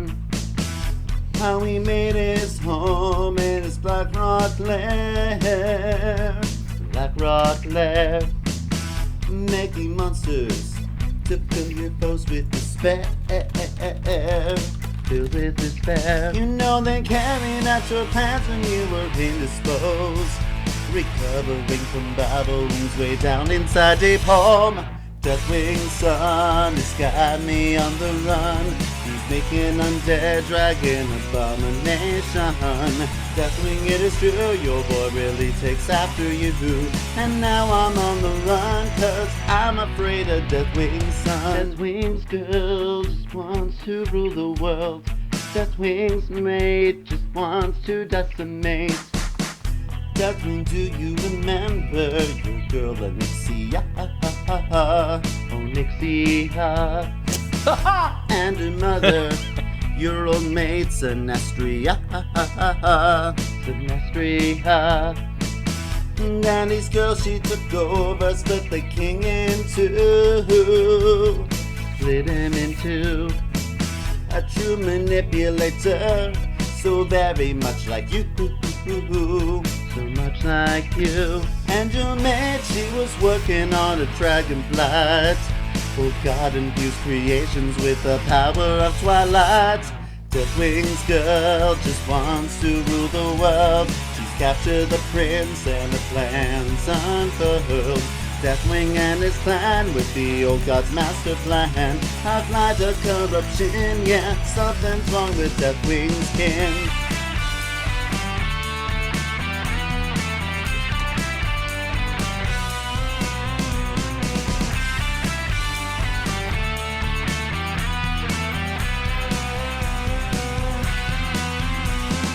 Deathwing's mate just wants to decimate. Eternal burning pain and just filled with hate. Great calamity from this messed up family. My hope is wearing thin, cause watch out. Here comes Deathwing's kin, oh, oh, oh.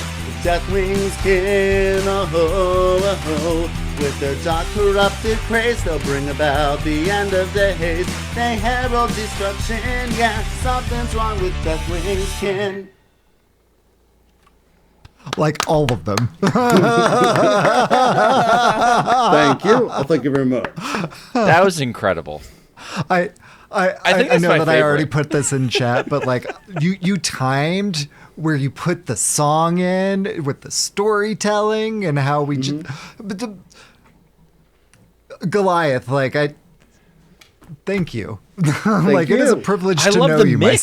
sir. Like this is and of course The it sounded mix. amazing, but like that additional element just just made my heart sing. Like For it always me- sounds incredible. For me, the part where it's like, you know, he starts off a little bit more distortion and like a little bit further away. I don't like, you know, they would have done a different kind of microphone in like, you know, earlier days, but this is just more of like a far away mix. And then like that far away setting is then responding to Goliath after he does certain parts of the chorus to match what they would have done in the, I mean, just chef's kiss. kiss. I had to look up Incredible. some tutorials Like- for Audacity to figure that part out, but That Like- was awesome. To all of it. Holy moly, my man. So, Goliath, I have to ask you a question because we talked about this. When did you hear this song and how did you get your inspiration? So my first exposure to the song was actually on a lip sync app called Wombo several years ago. It just had some random clips, like, you know, you put in a photo and it makes it sing along. Kind of earlier days of AI a few years ago. Yeah. I don't think that app, at least in that form, exists anymore, unfortunately, because I had fun with it. But that was my first For exposure to the song's More existence. obvious copyright reasons. Yes. What's funny? Well, yeah, that might be it. I heard it randomly on the radio just about a week ago while I was waiting in a line for a medical appointment, and I thought that's what, because I was trying to think, you know, what's the perfect song to do something for this episode, and it just popped in my head, and I just worked on expanding it from there. But yeah, it's a really catchy song. I think it's fun. Awesome. No, it was it's funny to me because you're like, yeah, I just heard the song like a week ago. I was like, oh my gosh, I Yeah. heard that song Well, that's what put 23 it- years ago. Right. No, I was familiar with the song for a few years, but I remember when that song came out. Yeah. I felt so old when you're like, I heard this last week. I'm going to make a cover of it. And I was like, oh no. I mean, you know, I tried to go for songs that you guys in the general audience are familiar with. No, a that's parody the best becomes part. a lot more fun when you're familiar with the source material. Truth. Yes. True. Okay, so now we are going into our part 2 here, where we Yes. are going to be talking a bit more broadly about Cataclysm story stuff in general, trying to stay focused just on the parts that are related to Hearthstone cards, mainly legendaries that came out in this expansion, because it would take way too long and too much research that I have not refreshed myself on to talk about everything that happened in an entire World of Warcraft expansion. But we're going to go over Spark Notes here. Yeah. First, a brief talk about the state of the Horde and Alliance at the beginning and during this expansion here. So this is after Wrath of the Lich King, after the Lich King has been defeated, and the signs, there's a lot of elemental unrest going on as the precursor to all this. This is because even before Deathwing bursts out and causes the cataclysm, his whole absorbing things in to heal and juice himself up and N'Zoth powering him is disturbing the elements and having a trickle effect all the way up to Azeroth. So there are, you know, droughts and all sorts of other natural disaster related things going on. This is a case where on the Horde side, Thrall, who has been the war chief of the Horde up to this point, realizes that he has to focus on figuring out what's the cause of all this elemental disturbance, and he can't really focus all his attention on that and his shamanistic stuff and be a political leader at the same time. So he entrusts the Horde leadership to a young, promising warrior named Garrosh Hellscream, who has made quite the name for himself fighting against the Lich King. He's a celebrity amongst the Horde right now, and Thrall's like, yep, he's a little rough around the edges, but he'll make a great war chief while I'm gone. Spoiler alert. He doesn't. He is a power-hungry, tyrannical warmonger. And how? Yes. Aw. But all that aside, that is why Thrall's off doing shamanistic stuff, investigating everything that's going on, and Garrosh is in charge of the Horde.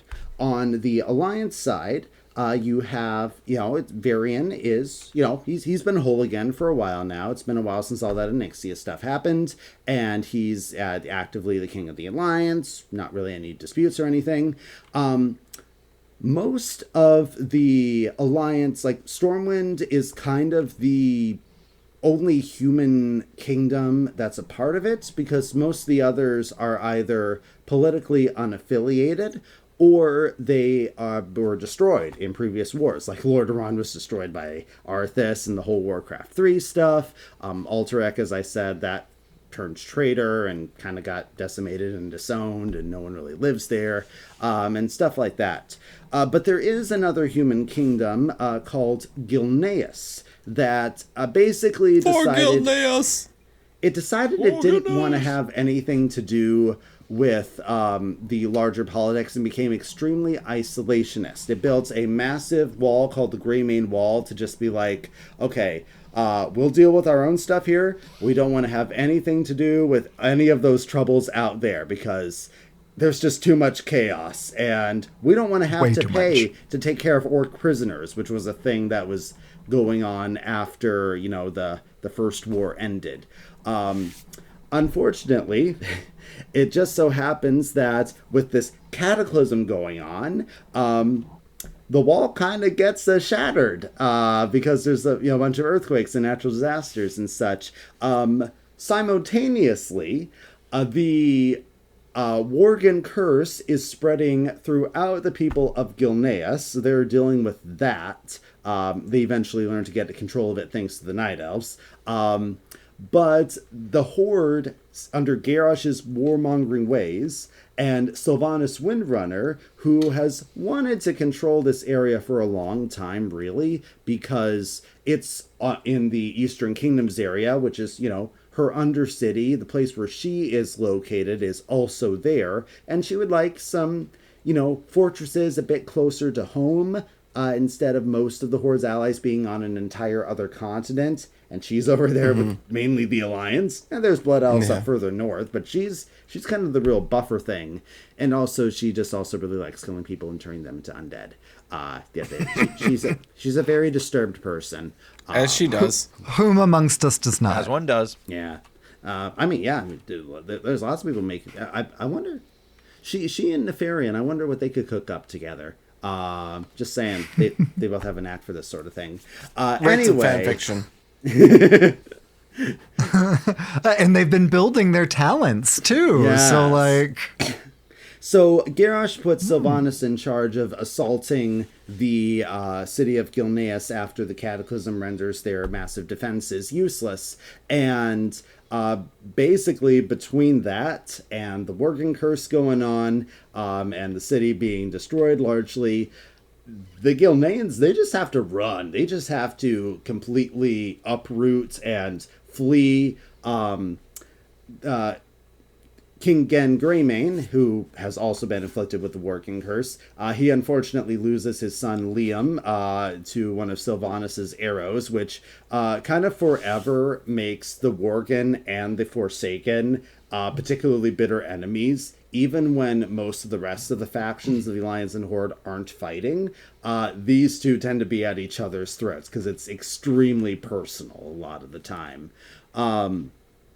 But it's at this point that they end up joining the Alliance, and it doesn't go over the smoothest because they had basically, remember, they had been isolationists. They had said, I want nothing to do with you. And so other members of the Alliance, like Varen, are like, oh, so now you come begging to join us when you're the ones who are in trouble. Why should we help you? And there's a whole, learning to bond and accept each other sort of thing that has to happen before they're truly welcomed in.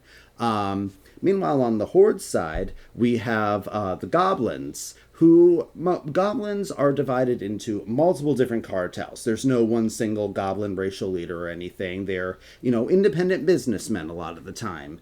But they're neutral, trading with both the Alliance and the Horde, because why make enemies with one side when you could profit from selling to all of them?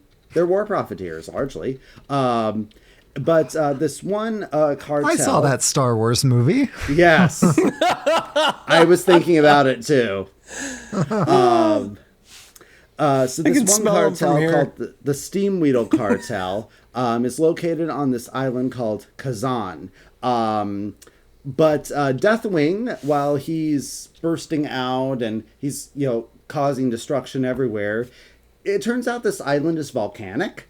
And so as he just flies over and decides to make the volcano erupt, and so all of these goblins are like desperately trying to get off the island.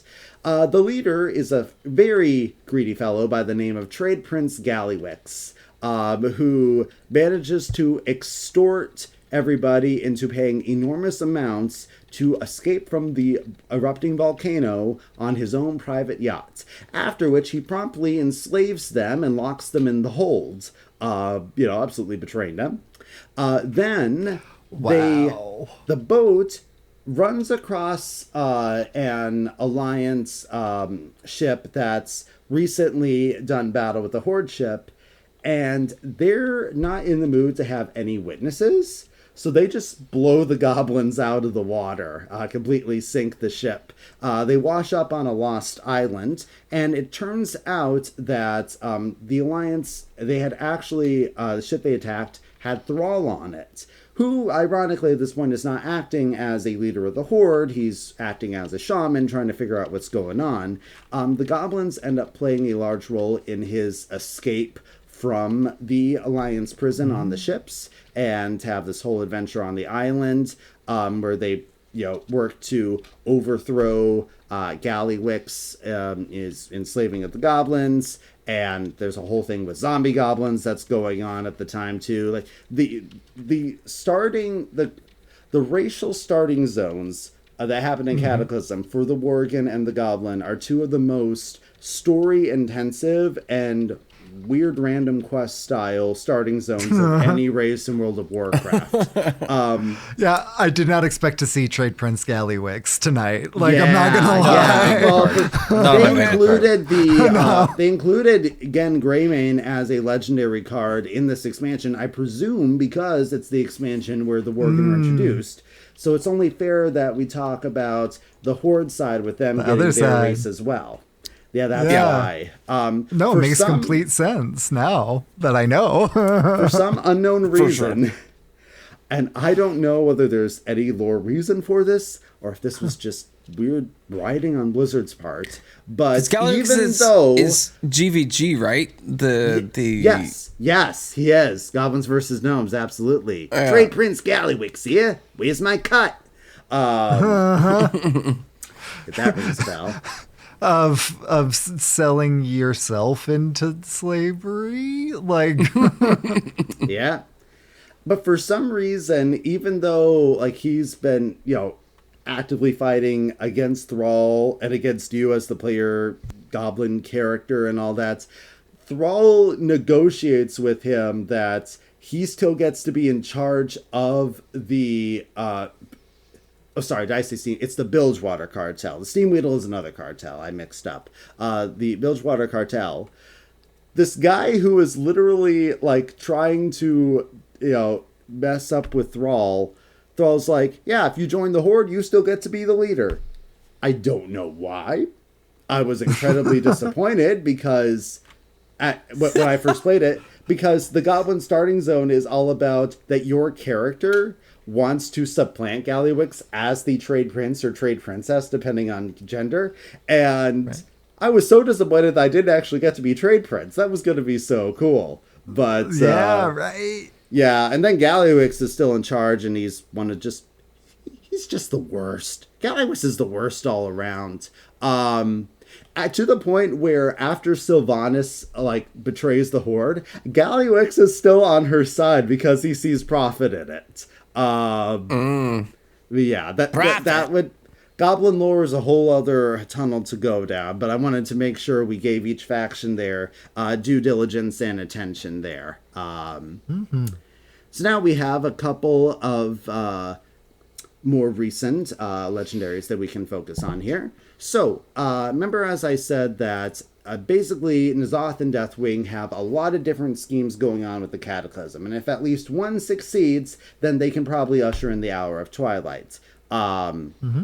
But it's a diverse holdings sort of situation going on here. You don't want to put all your eggs in one basket. And so all of our legendaries here are kind of leading all of these different attempts.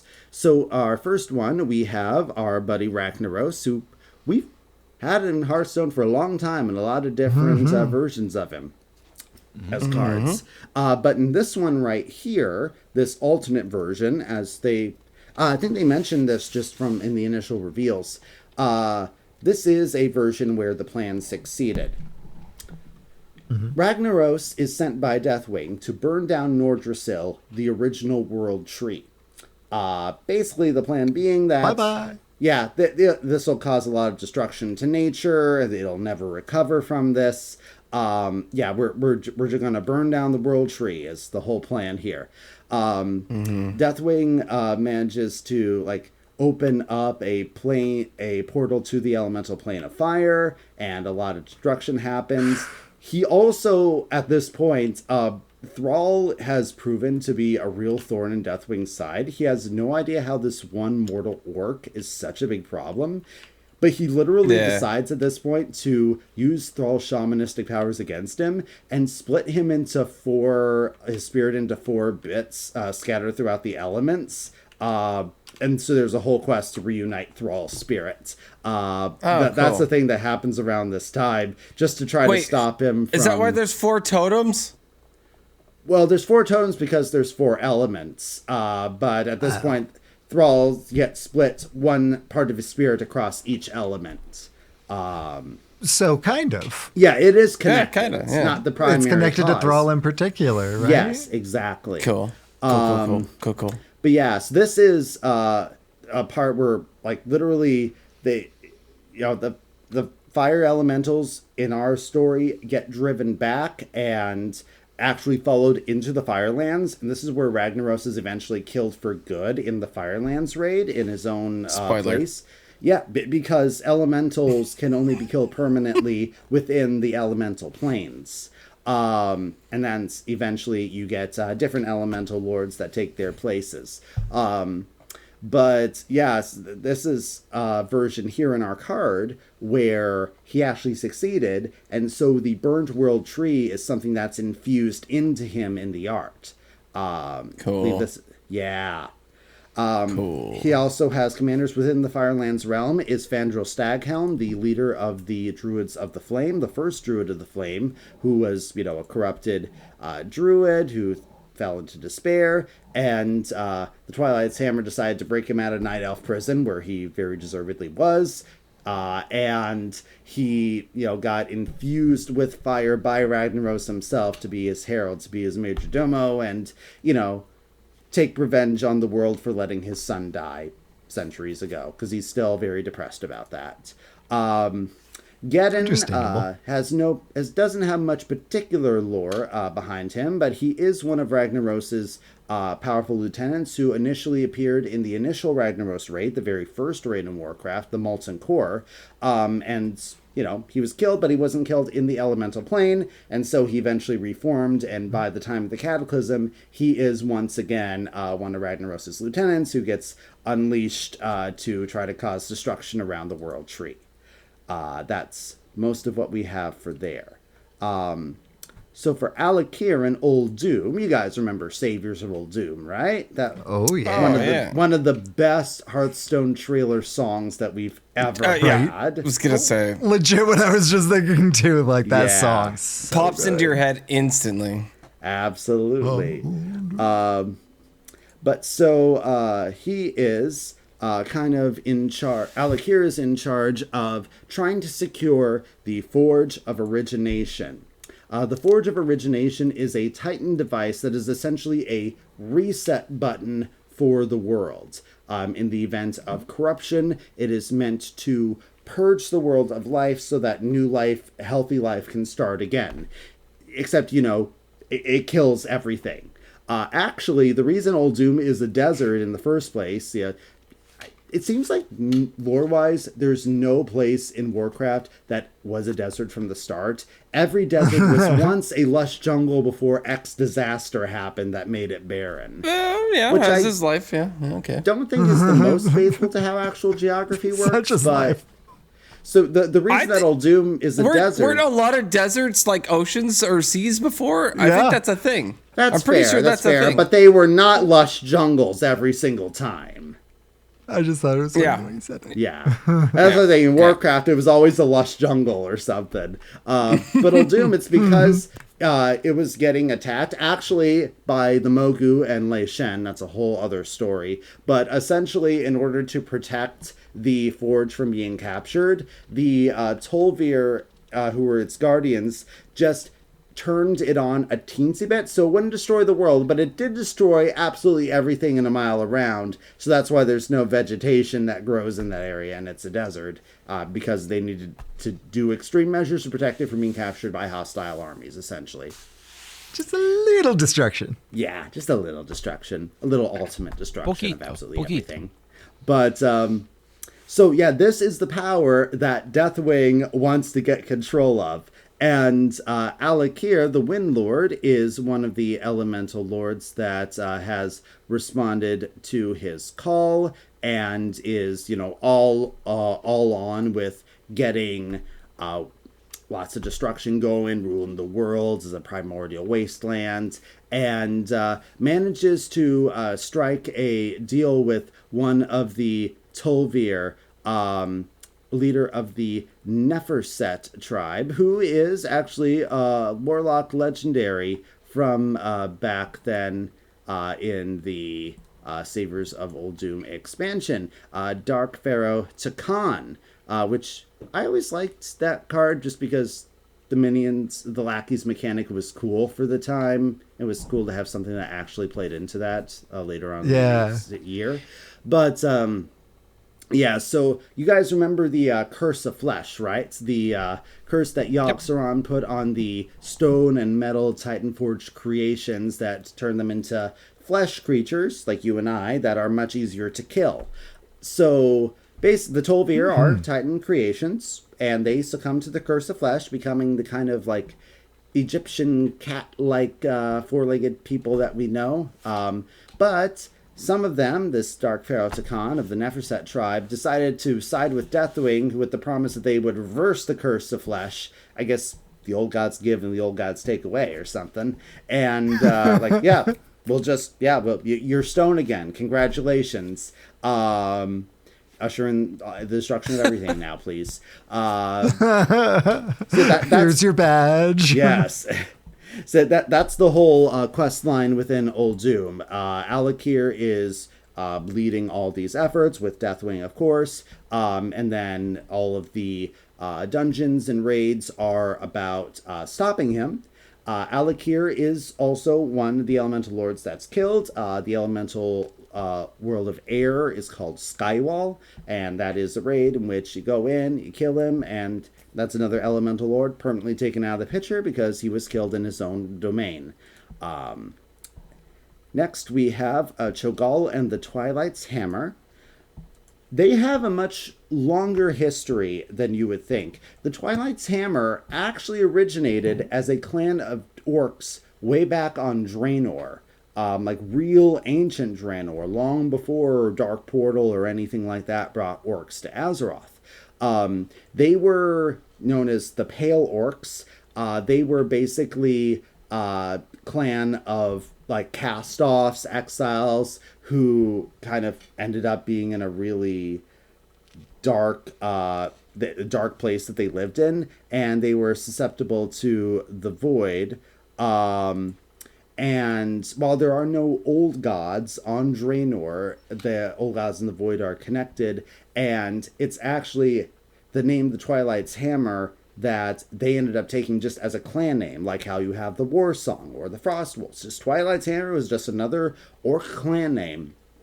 Then Shogal, who is a two-headed ogre, who was one of Gul'dan's lackeys for a while, in the whole plot to corrupt the orcs and turn them into unstoppable horde to serve the demonic Burning Legion, he ended up going and infiltrating the Twilight's Hammer to try to get him to join. But he ended up becoming a true believer. Like, he was just going to pretend to believe in this whole hour of Twilight destruction of everything prophecy and say, hey, if you join the Horde, this will help usher in that thing that's important to you. But he became, like, super hardcore radicalized. And, yeah. If I tried. To the point where when they went through the Dark Portal into Azeroth, and first sensed the old god's existence there, they were all too happy. They just abandoned the Horde and went off to go serve the old gods. And then over time, they became less of just an orc clan, and then started taking in, infiltrating and recruiting members from all different races. That took a while to happen, but I'm taking the fast route here. They actually ended up corrupting the Archbishop of Stormwind of the Church of the Light, Archbishop Benedictus, who is also a card in Hearthstone. And I love that guy. Yeah. Benedictus card. Yeah.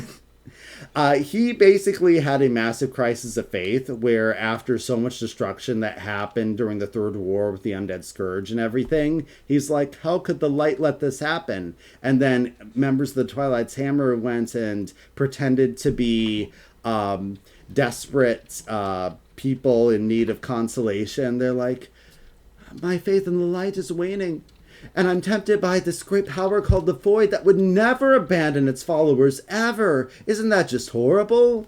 And so, Puppet Master just pulling more strings. Yep, exactly. Benedictus actually ends up taking on the secret identity of the Twilight Father and being a leader of the Twilight cult. In fact, he's actually the one who was overseeing the raise Chromantis to life experiment that we talked about earlier.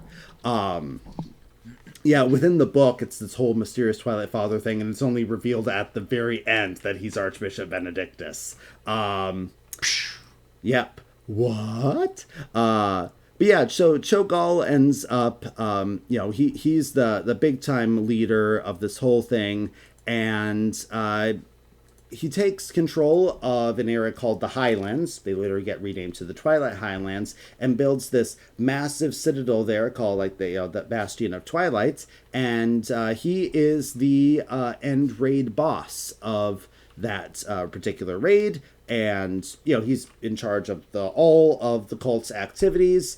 But you take him down in the raid. Actually, if you do it on the hardest difficulty, the resurrected Sinestria is actually the secret, true final last boss after defeating Cho'Gall with her Twilight Drakes and her being risen by the Void stuff. So that's where she finally dies. Until Blizzard decides they want to resurrect her again or something. I don't know. Asterisk. Warcraft, lots of deep lore. That's why I'm here. But one thing, in order to enjoy it, you have to acknowledge that it runs on the rule of cool. It's a game first and foremost, and what's going to be fun for people to fight, what's going to be fun for people to explore, the story is written to revolve around that. But once you accept that, that's when you can appreciate going in the deep lore and accepting retcons and all of that stuff. Yeah. I'm a big comics enjoyer. Comics do the same thing. The number of times that like huge characters have died and come back and died and come back. Exactly. Think of the Spider-Verse. Like, Yeah. I love it. It's incredible. they And just it's do a little whatever. goofy. And why not? Yeah. It's a little goofy, but, why not? Now, within this particular card, Cho'Gall is even more voidy and tentacly than usual. The flavor text says, once a certain of the old gods, Cho'Gall believes he has become a god worthy to stand beside them. So, the Hearthstone lore for this particular version of events isn't really going into details. But again, we have to assume he succeeded in whatever and is even more uber powerful and even more insane than he ever was previously. That's the Twilight's Hammer right there.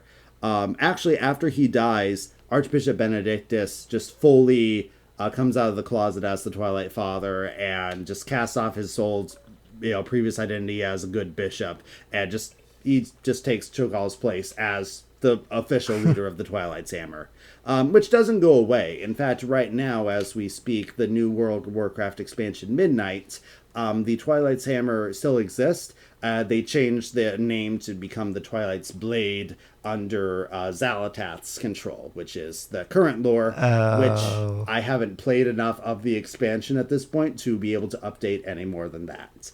Fair.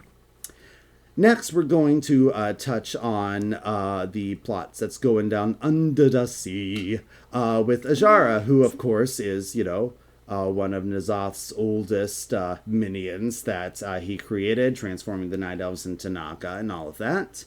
More for that in our Sunken City episode. But he calls on her with the plot to disrupt the ships of all the factions going on. Because basically, if you can take control of the seas and disrupt all sea travel, then everyone is less united and they become much easier to pick off in their little isolated areas. That's kind of the whole plot. Control the entire ocean. Because it turns out that all this elemental, disrupting the plains, it's torn a hole in a place called Vashir that leads to Neptulon, the elemental lord of water, to his domain. Now, Neptulon, along with the Therazon the Stone Mother, they refused Deathwing's call and the Zoths. They shook off the bonds that had enslaved them to the old gods centuries before, and they are not looking to be slaves again ever. So these two are actually your allies in fighting against Deathwing and his forces.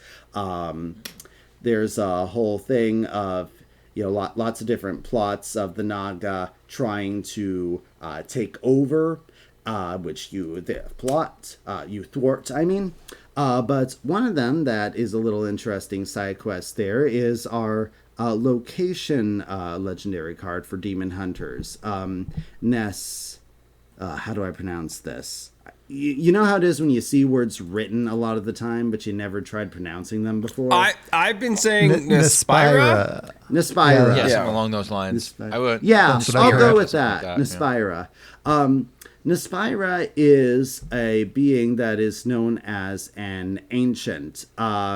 They're basically kind of on the same level as wild gods. So think you have Cenarius, you have Tortola, all those. Yeah, Tortola, protect us. All of those Loa from the Rastikon's Rumble. Basically, like the super powerful animal type of demigod creatures. That is what this creature is basically in those same ranks here. She's an ancient. However, she has been put into a stupor, basically kind of put to sleep and enslaved by the Naga, who are having imprisoned Alliance and Horde slaves mine powerful magic pearls from inside of the beast in order to further power their war efforts. Now, fortunately, as part of the quest, you are able to help to awaken her out of this stupor, being able to commune with her as she's sleeping, and using her special defenses as part of her blood to be able to wash away all the Naga and be able to shake herself free. So that is the flavor behind the card about how she's enthralled, but once you have enough damage that's going on, then she is liberated and able to become much more powerful in that way. Obviously, they, decided to focus on Fel stuff for the sake of Demon Hunter class identity in Hearthstone. There's no particular connection with anything Fel or Demon Hunter related within the lore, but Demon Hunter as a class in Warcraft lore is so narrow in scope that when you have it as a Hearthstone class and you need to have legendaries themed around the expansion every single time, you have to broaden out. I understand why they do it. There's not really much of a choice there. So that's that one. And then we have a few legendary cards that are actually raid bosses within the very last raid of the Cataclysm expansion, Dragon Soul. This one is the final battle against Deathwing. Within this raid, the premise is that the forces are arrayed to assault him. All of Deathwing's forces are currently attacking the headquarters of the Dragonflights called Wormrest Temple up in Northrend, and we have a few cards that are bosses. Morchok is actually the very first boss of the raid. He is an elemental. Most raid bosses don't have extensive lore behind them unless they're the end boss or something. Maybe some of them have been introduced in quests earlier, but all of them have at least a little blurb in the adventure guide explaining who this person is. The little blurb for Morchok says, "The most powerful elemental still under Deathwing's sway, Morchok, once a passive guardian, is now convinced that his only respite will come with Azeroth's demise. Morchok rages against the foundations of Wormrest Temple, Azeroth's last beacon of hope against the hour of twilight." So basically, just a really large, powerful elemental that is under Deathwing's control and is nihilistic and existentially crisis, as basically everyone involved with Deathwing is, I believe. Next, the ennui. We have Ultraxion, who is, I find, I'm so glad that I crafted Deathwing and I crafted Ultraxion because I can use them in so many different decks across the classes because they herald for all of them, and I want to play as many different heralds as possible. That's fun. But he is one of those Twilight Dragons that Sinestria was busy working on. In fact, he is the most powerful. He's the 5th raid boss in the Dragon Soul raid, and is so big that he doesn't even land in the fight. Players have to stand on a ledge and battle him as he flies, and you kind of have to catch him in the air. His adventure guide says, "More of an abomination of dark energy than a dragon, Ultraxion has spent his short life absorbing the essence of captured nether dragons. Ultraxion is the only Twilight Dragon Deathwing has praised, and his arrogance is overshadowed only by the crackling energy surging through his twisted form. Loyal to his master, Ultraxion swears to bring about the fall of Wormrest Temple." And is what one of the final fights before you manage to get to Deathwing himself. One of the other ones being War Master Blackthorn, the little free guy that we got before the expansion even came out. I actually had to look this guy up because I was wondering who he was. But he's a raid boss. His adventure guide says, "Though once vast in number, only a few dozen Twilight Dragons now remain. Astride these hardened survivors are the last vestiges of the Twilight's Hammer army, the elite Drake Riders of Deathwing's personal escort. Led by the insidious War Master Blackthorn, they move with unholy purpose, driven only to protect their dark master." So, that's what those guys are all about there. They are raid bosses, and I always find it cool when these otherwise, fight them and forget them type of bosses get legendary cards of their own, because it makes them stand on their own with their own identities instead of just, this is another mini. Yeah, for sure. Big agree. They earned it. Yeah, right? They were a boss. They earned it. Now we've covered everything that has established lore within the Cataclysm itself. We have a few other ones to talk about. Some of them canon characters that just don't have a ton to them yet. Others Hearthstone originals, but they have a little connection that we can explore. So first we're going to talk about Abyssian. Abyssian is actually, within current Warcraft lore, the new Black Dragon aspect. There's been this big effort from some uncorrupted Black Dragons like Rathian. I'm sure you guys remember Rathian. He's a big instigator behind all this. Abyssian is actually another uncorrupted Black Dragon. Way back when Hole High Mountain, the Tauren, managed to drive Deathwing away from the mountain, he also used the hammer to purify some of the dragon eggs, and the only one to survive hatched into Abyssian, who in turn took on a Tauren visage, that's why he appears as he does, and went under the name Ebonhorn. And served as a spiritual advisor to all the descendants of the Tauren who had saved and purified his life and kept him safe from the corruption.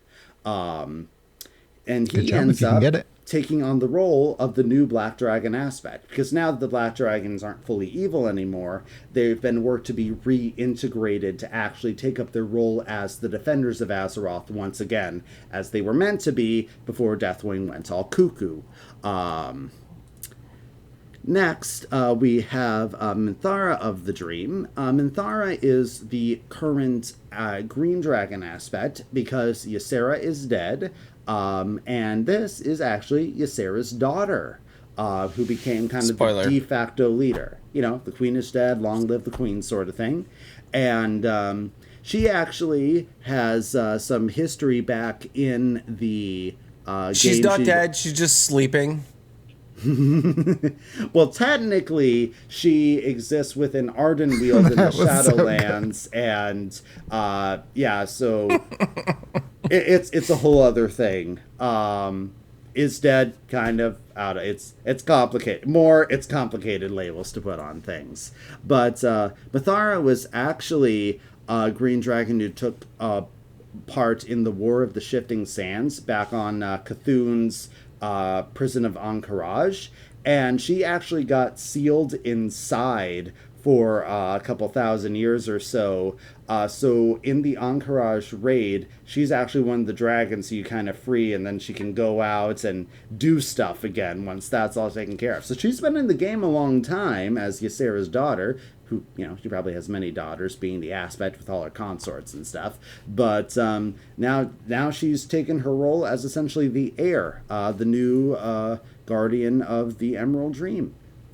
Next, we have a couple of now we know who the favorite is. That are Hearthstone originals, but I wanted to mention the connection that they have with things. So we have Wickerfang here, who is a Hearthstone original character, but is sort of like a manifestation of the Fellwood, and I wanted to mention that.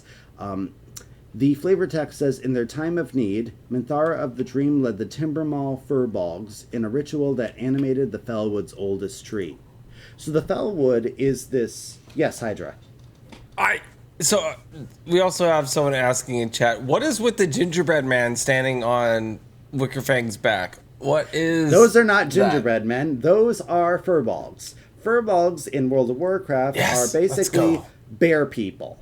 Lots of Warcraft races are anthropomorphic animals, essentially, and these are the bear ones. They're connected Tastes to like bear, but Ursoc looks and like Ursol, people. if you remember those cards. Sorry, what did you say, Sheep? Tastes like bear, but looks like people. They're anthropomorphic bears, essentially. And they're connected with the ancients, the bear twins, Ursoc and Ursol, who we've had in as cards already from the Emerald Dream. And then basically the Fellwood is a section of forest that was corrupted and infused with Fel by the Demons of the Burning Legion in the Third War. So it's just... there's been this long-running project by druids to try to cleanse the fell. They've run into some difficulties. They've cleansed at least a small part of it, but it's also had a problem with driving some of the furbolgs who live there absolutely bananas, and they get a little fell craze themselves. So they become hostile mobs when you're adventuring in that part of the world. But within this Hearthstone continuity, it seems that Minthara has decided to utilize the power of this to use her connection to nature to bring a powerful tree within the Fellwood to life as a defense against the forces of the Cataclysm.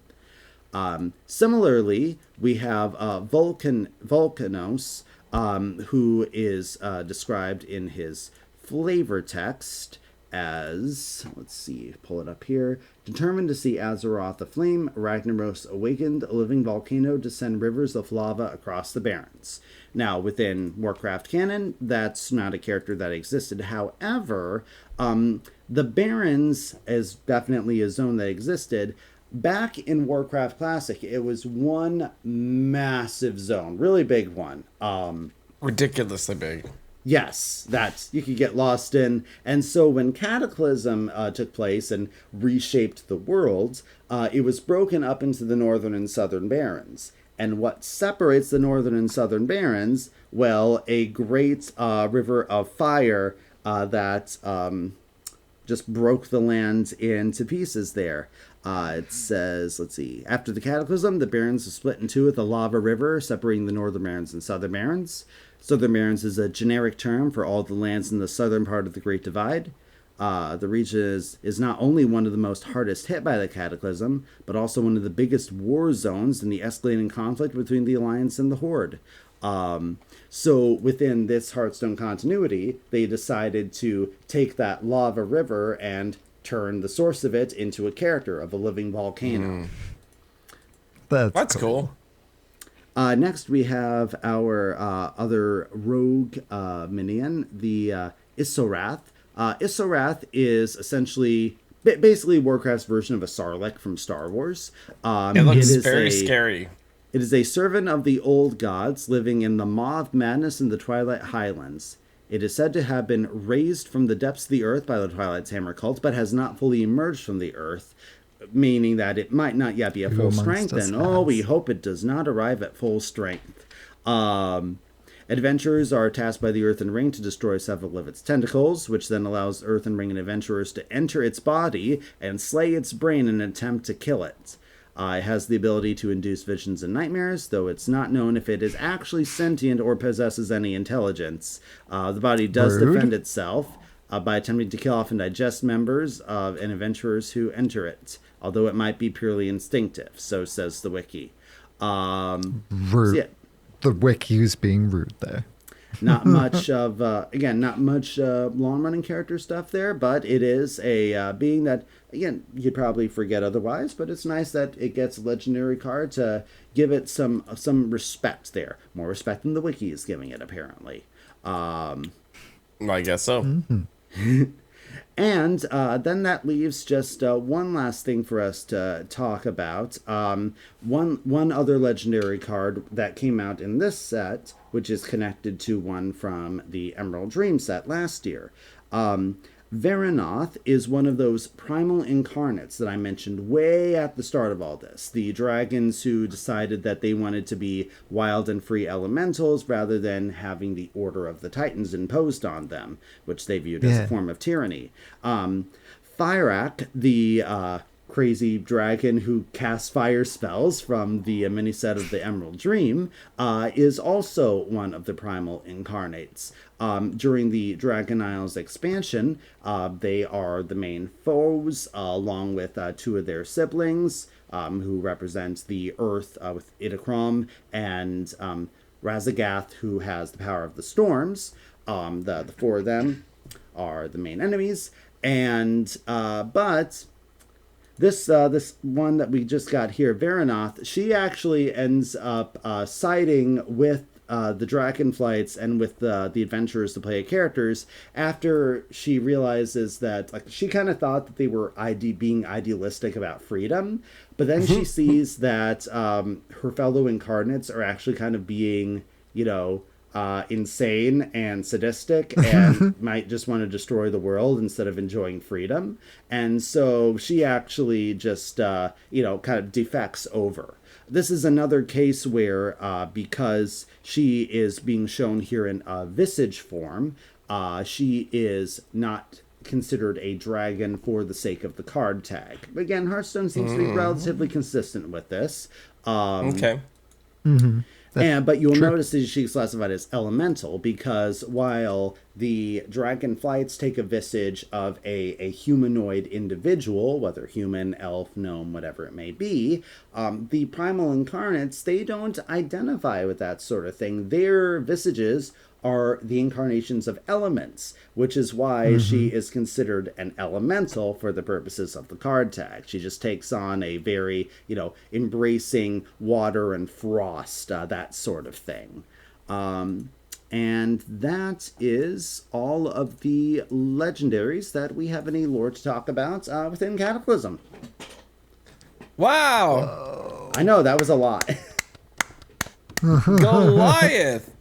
Wow. You know what? I always appreciate how much effort you put into all of the lore. Like it's a lot, right? And like it's hands down how much you do. It's amazing. Sheep, I feel like you've got a couple comments. Go ahead, Sheep. Yeah, I just wanted to thank you for like distilling so much that I hope to read one day, but like how many different things would I have had to have read to have had all of those different touchstones, right? Like that's the thing about it's a multimedia universe. So some parts are communicated within the game itself. Some aspects you would kind of have to be playing actively during the expansion to experience firsthand, or like some of it that I wasn't around playing, I've learned from like internet archive historians essentially. Some stuff is in comics, some stuff is in novels, some stuff is in YouTube cinematics that they posted that are outside the game itself. That's what multimedia is. It's fun, but it also becomes a little complicated to keep track of stuff, which is why I keep referencing the wiki and the lore chronicles to keep everything straight. And so I just wanted to thank you for constructing the narrative alongside the cards and doing so in a way that tells a really good story too. It just makes me so happy. I appreciate that. Thank you. Unrelated Advice with special guest of the week. Oh boy. Goliath. Hit me. You are a candle maker by, at first, hobby, soon become entrepreneur.